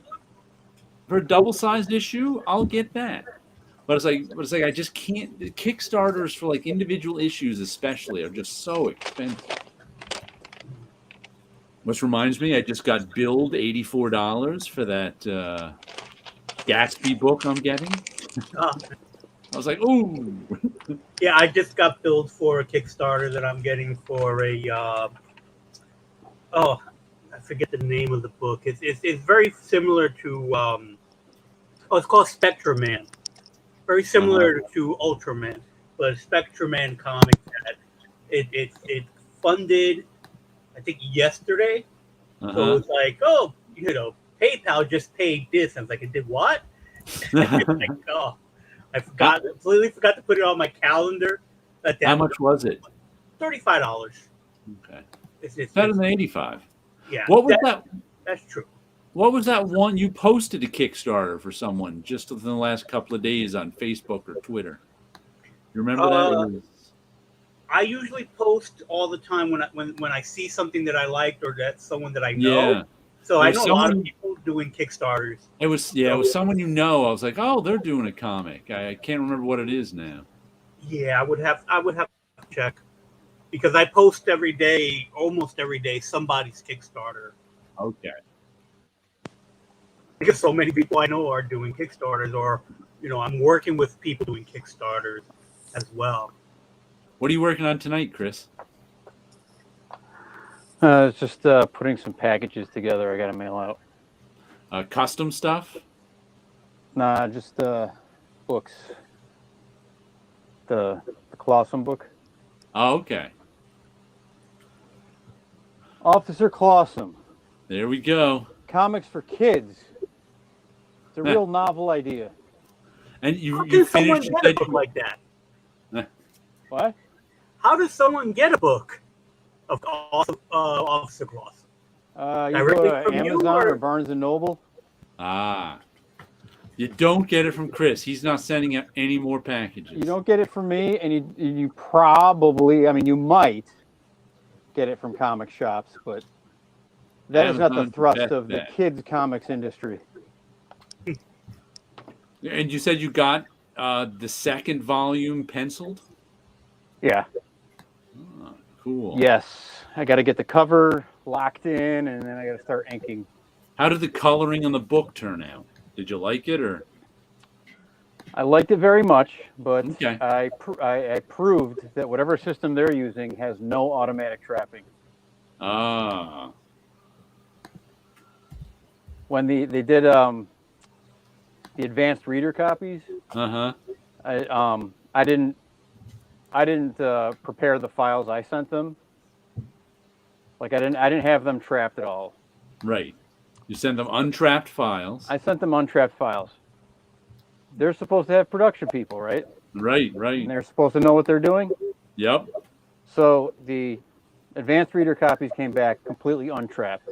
Were there halos everywhere? Or Everywhere. everywhere? Wow.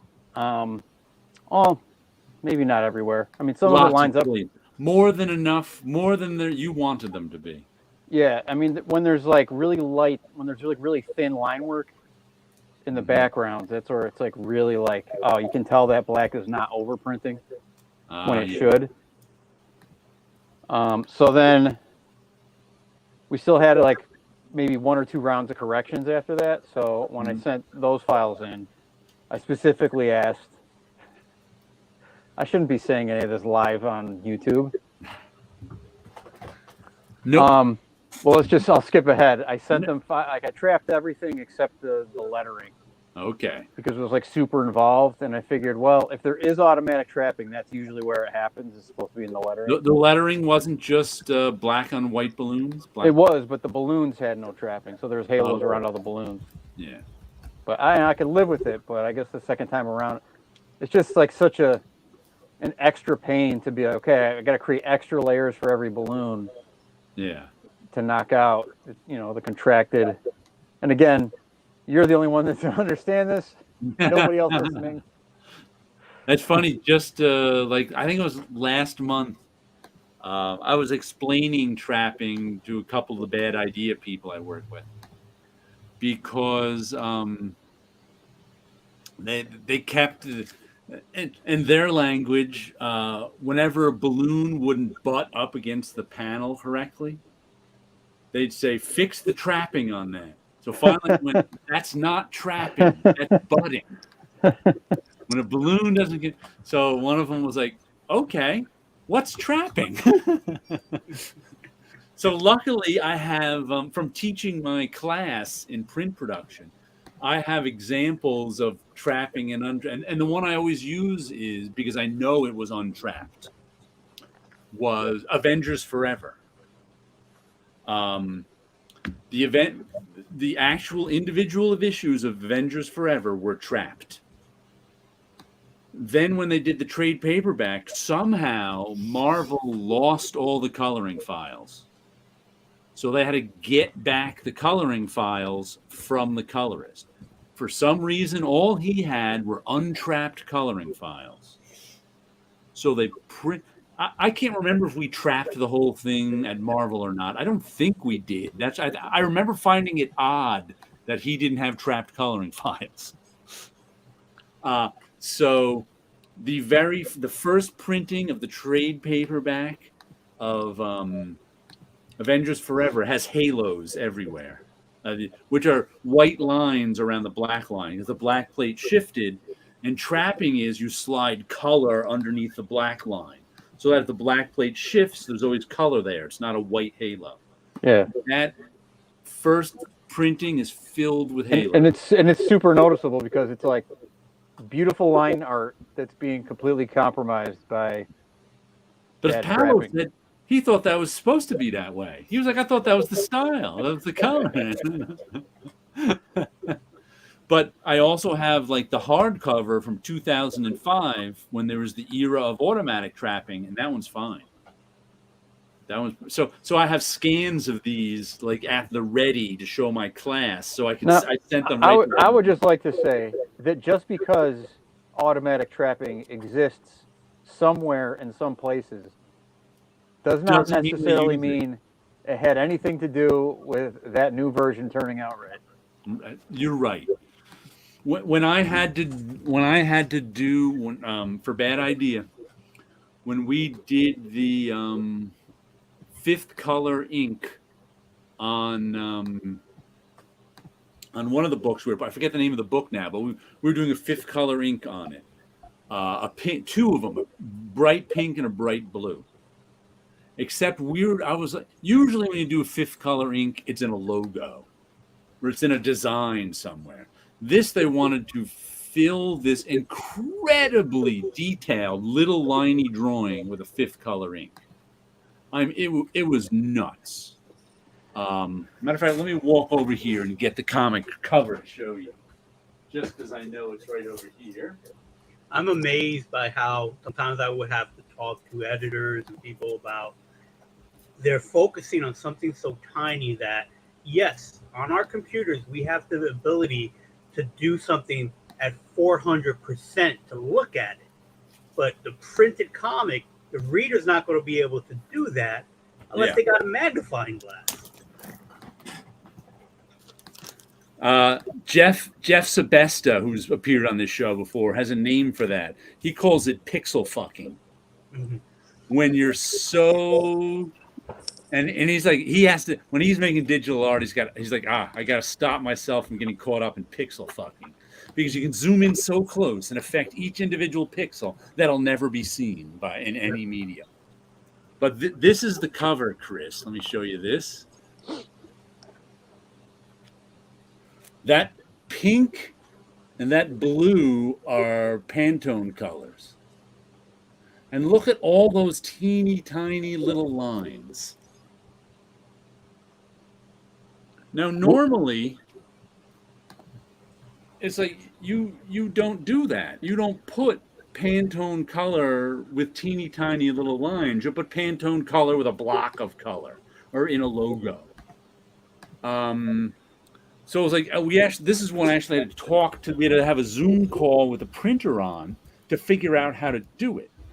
And I had to hand trap all of this. I had to go in and make sure that the and they ended up, they said it was a sheet fed job. And also normally you print the Pantone color last. And this, they printed the Pantone color and then the blacks over it. But I had to make sure all of those blacks weren't printing over the Pantone, but were printing over white. So I had to knock out all. It was crazy. It was absolutely nuts. Why can't you? Why would it be bad to print over the Pantone? Because the Pantone is denser than the. Matter of fact, there was a couple of areas here where he didn't like. I don't know if you can see them. Let me show you. See if I can get to this one. See this one little pink dot there? Yeah. The black isn't dark enough in that one pink dot. According to the editor, he liked the rest of the cover, but he's like, how come that one pink dot is lighter? Because that wasn't knocked out. So on the next cover, I had to make sure everything was knocked out under it. But it was just like madness doing it. Because So it wasn't overprinting this way. Overprinting the black over the Pantone actually made the black weaker. Made the black weaker because it can't be a rich black either. Right. Well, it wouldn't become rich because it's on top of, or it's not mixing because it's not mixing with the other four. It's not mixing with a Pantone. Right. It actually looks a little dense. It looks a little less dense. And it's funny, too, with this background here, because I always have a problem with modern comics because they use Photoshop's default black all the time. And I'm always pointing out the wavy comics because they're oversaturated. And I'm like, Photoshop's default black has ruined many a comic. But it's Photoshop's default black is 300%. And that's considered now the reason Photoshop uses that is it's some standard in printing. The standard in printing is don't go over 300. We in the 90s we always didn't go over 240, as you remember. But the new standard is 300, even though most of the time that new standard doesn't work. It oversaturates things. Yeah, because the paper's so thin. Right. So I was happy to hear when I was talking to the printer about how to do this, and he was like, and make that black 60, 40, 40, 100. So even the printer doesn't want you using that Photoshop's default black. He specifically told me make that 60, 40, 40, 100. I'm like, yes, I will. So remember, kids, comics are about colors and numbers, not words and pictures. Comics is numbers. It's the important thing to print books. Mm-hmm. I have an entirely different topic I'd like to introduce to the group Sure. here. And I'm going to be putting Mr. Wilson Ramos on blast. I think I have a bad connection. So if I disappear. So Wilson posted on Instagram this trivia question about the first Marvel and DC crossover. What is it? And you already know the answer to this. We all know where he's headed with this. But I take issue with the actual answer as not qualifying as a crossover. Now, the answer is the first Marvel and DC co-publishing venture was a Wizard of Oz Treasury Edition adaptation of the MGM movie. So you Drawn by John Buscema, who only ever seen the movie once, and he drew it all out of memory. There's a good visual memory, but you now take I want to look issue at this with thing. So Well, there's an alter ego about it. So About you're 20 saying years ago. there's a difference between a company crossover and a comic book crossover. You take issue with the word crossover. Yes, I'd say that's a co-publishing venture, Okay. but it is not a crossover. Okay, so the way that I phrased it, I should have said what was their first, because Well, all the you other and everybody crossovers else. were also co-publishing ventures, weren't they?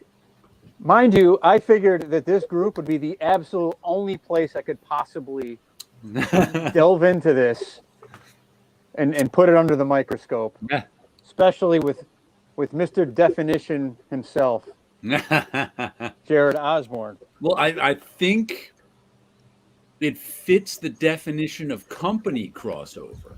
But in comic books, when we say crossover, we really mean the characters. So, like a Marvel and DC crossover would really be Superman and Spider-Man. With the Wizard of Oz, there's none of the company's characters are crossing over. It's a third party's characters. It is a third party. I could see how my wording is incorrect, but that's the common wording. I don't blame you for any of that. I mean, no, because I think, do. I'm putting you on blast. and I understand that, and yeah, you are correct. I did make that mistake, but let's be honest, it was really Neil Adams' fault when we think about it. He should have drawn that issue for both Marvel and DC. It's all Neil Adams' fault. We've learned that tonight. Okay, but I understand that. So thank you for calling me out. Keep me humble. Substack was mostly for journalists, but not really a universal medium. Okay. I saw him just talking about this on the internet, and I couldn't let it stand unanswered. Yeah. Hey, I'm getting complimented on my spot gloss. Okay, Incredible. And as production artists, it's kind of important for people to at least acknowledge what we do. Still waiting on the adaptation of The Wiz. There we go. Was that ever announced? I think, I don't know. As a comic book, not that I'm aware of. Not that I'm aware of. The Wiz.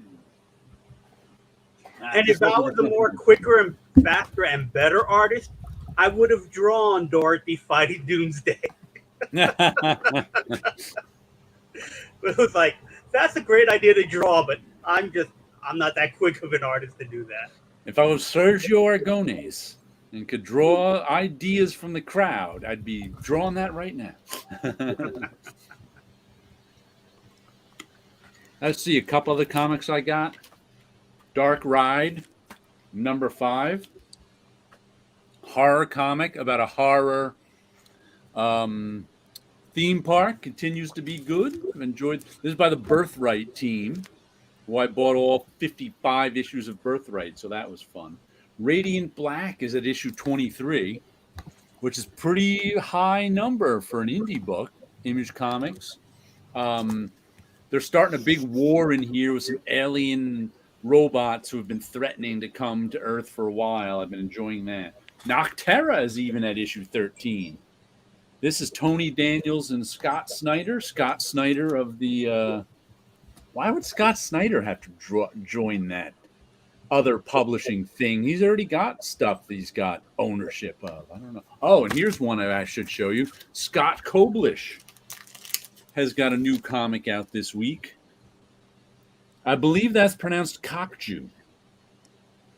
And it's a kaiju story about giant monsters coming to Earth to kill everyone because of environmental reasons. So it's Scott Koblish drawing, 22 pages of giant monsters destroying things so far. So it was fun. Including giant monster phalluses destroying a building. Is that where Cockju comes from? I think so. Okay. So, fun book. Since it's Scott's, it got on my pull list right away. We know Scott.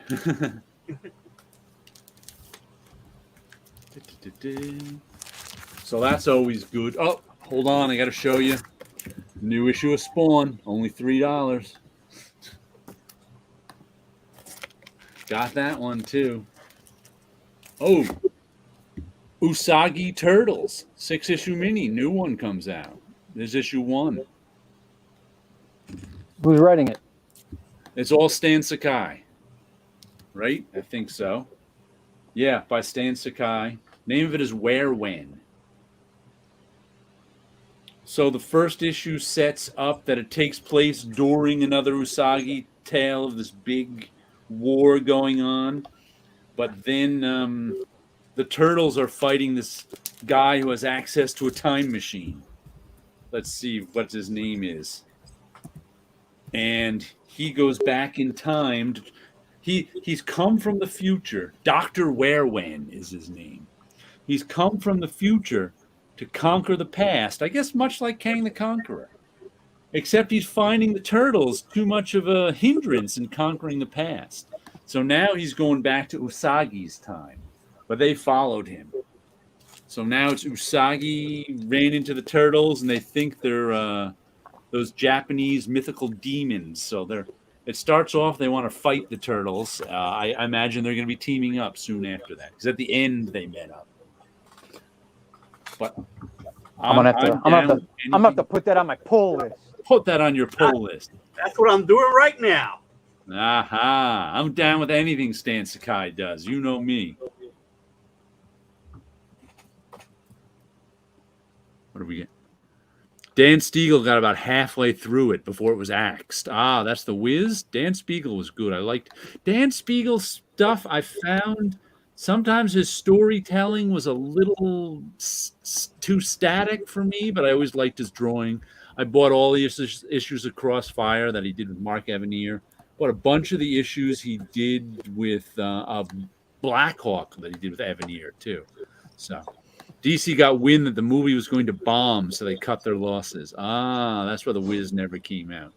Nocterra pales in comparison to US 1, the #1 long-haul trucking comic.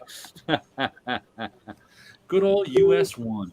I smell a crossover in the works. Yeah, US 1 Nocterra. Let's see if we can get a special. Let's see if we can get that going.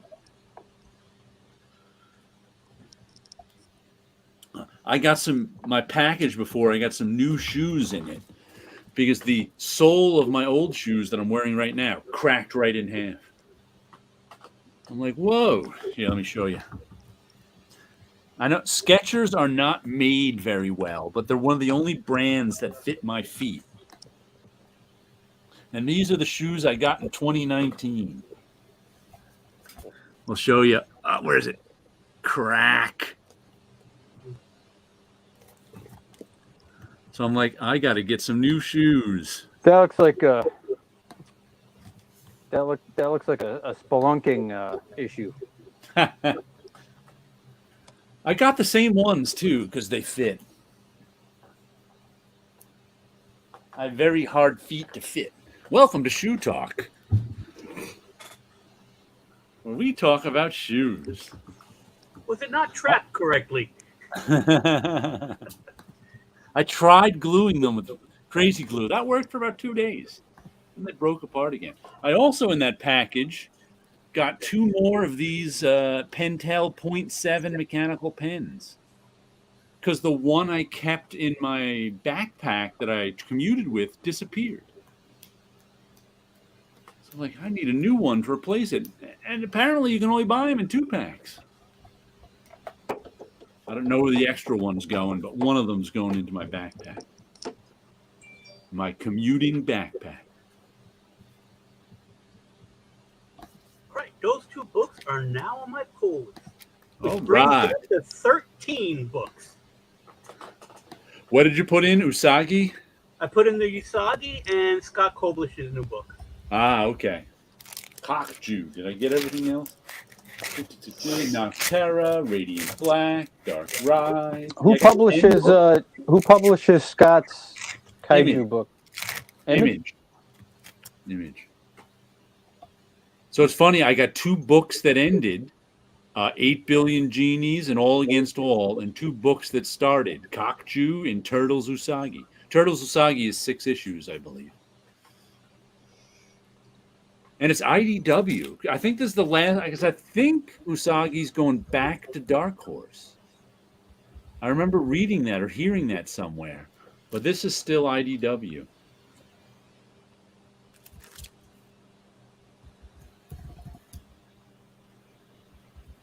And it's a $5 book. That Turtles license isn't cheap. Oof. Well, maybe the Turtles are owned by MTV. Maybe I wait for the trade. That means he'll never get it. You think there'll never be a trade? No. The joke is whenever I say I'll wait for the trade, that means I never get it.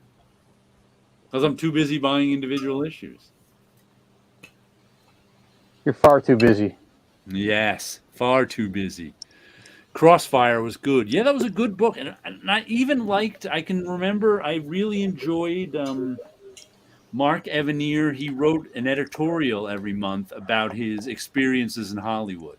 It was sort of like a blog before the blogs in the 1980s. And he's still got a blog that's pretty interesting. But I remember really enjoying reading those in Crossfire, too. Some great covers in Crossfire.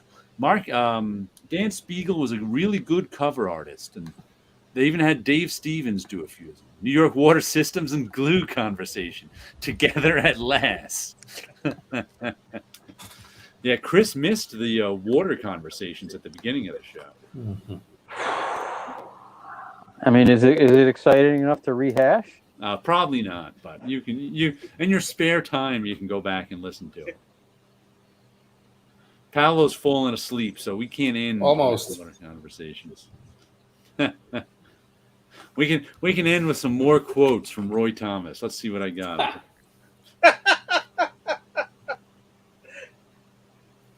Where's a good one? I need to go back to my old alter ego books and see if he ever said anything else about Neil Adams. Oh.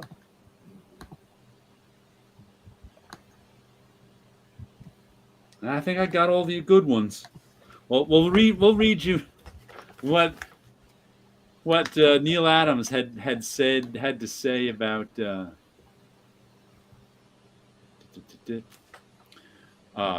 did you find Marvel System? I saw one X-Men you and Denny did together. Did you find the system where you draw the panels from a plot with the captions and dialogue added later, more conducing to producing the effect of copy enhancing illustration? What kind of... It's the most oddly worded question I've ever heard. I do not...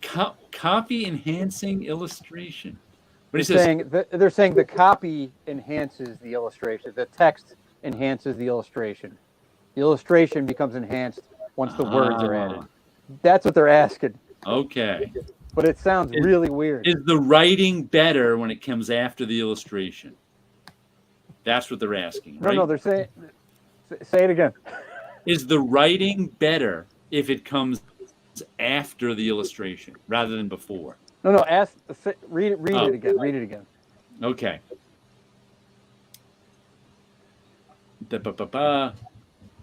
Do you find the system where you draw the panels from a plot with the captions and dialogue added later more conducive to producing the effect of copy enhancing illustration?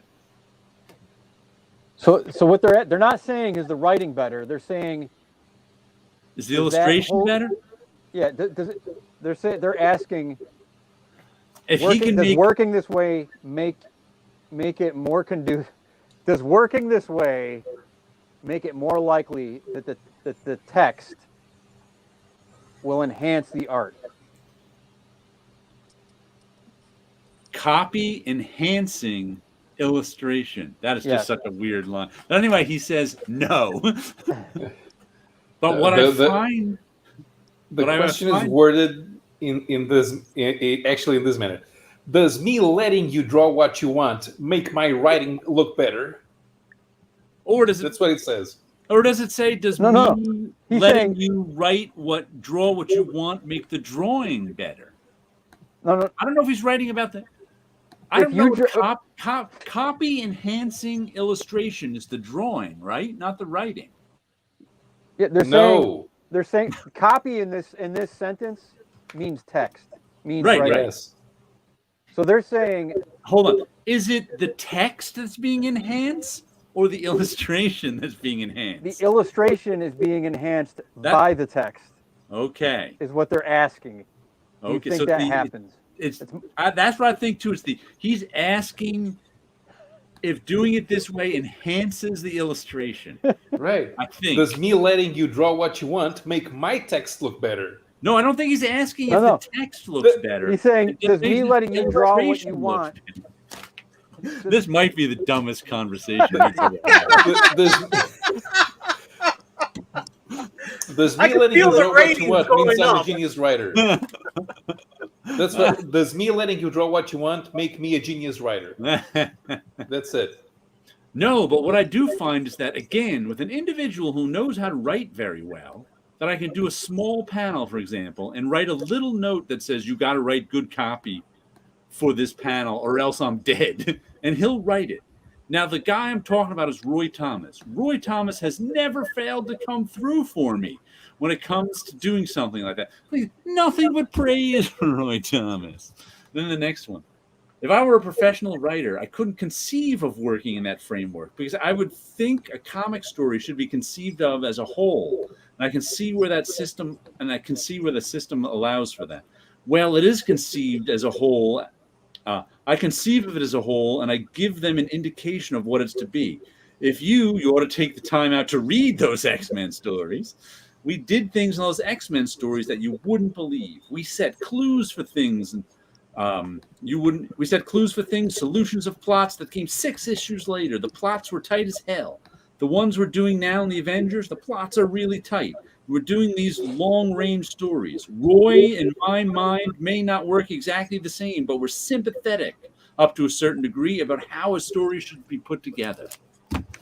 He has nice things to say about Roy. Mm-hmm. Glowing. Yeah. Would you prefer to edit, write, pencil, and ink? Yes, everything. If I could get $1,000 a page, that would be fine. I would be glad to do that. Well, the way that it is, if I worked out very well, for example, at National, I get Denny O'Neil. At Marvel, I get Roy Thomas. You can't ask for better writers. Look at that. You can't ask for better writers. If only he would deign to write something like that, Roy would be happy.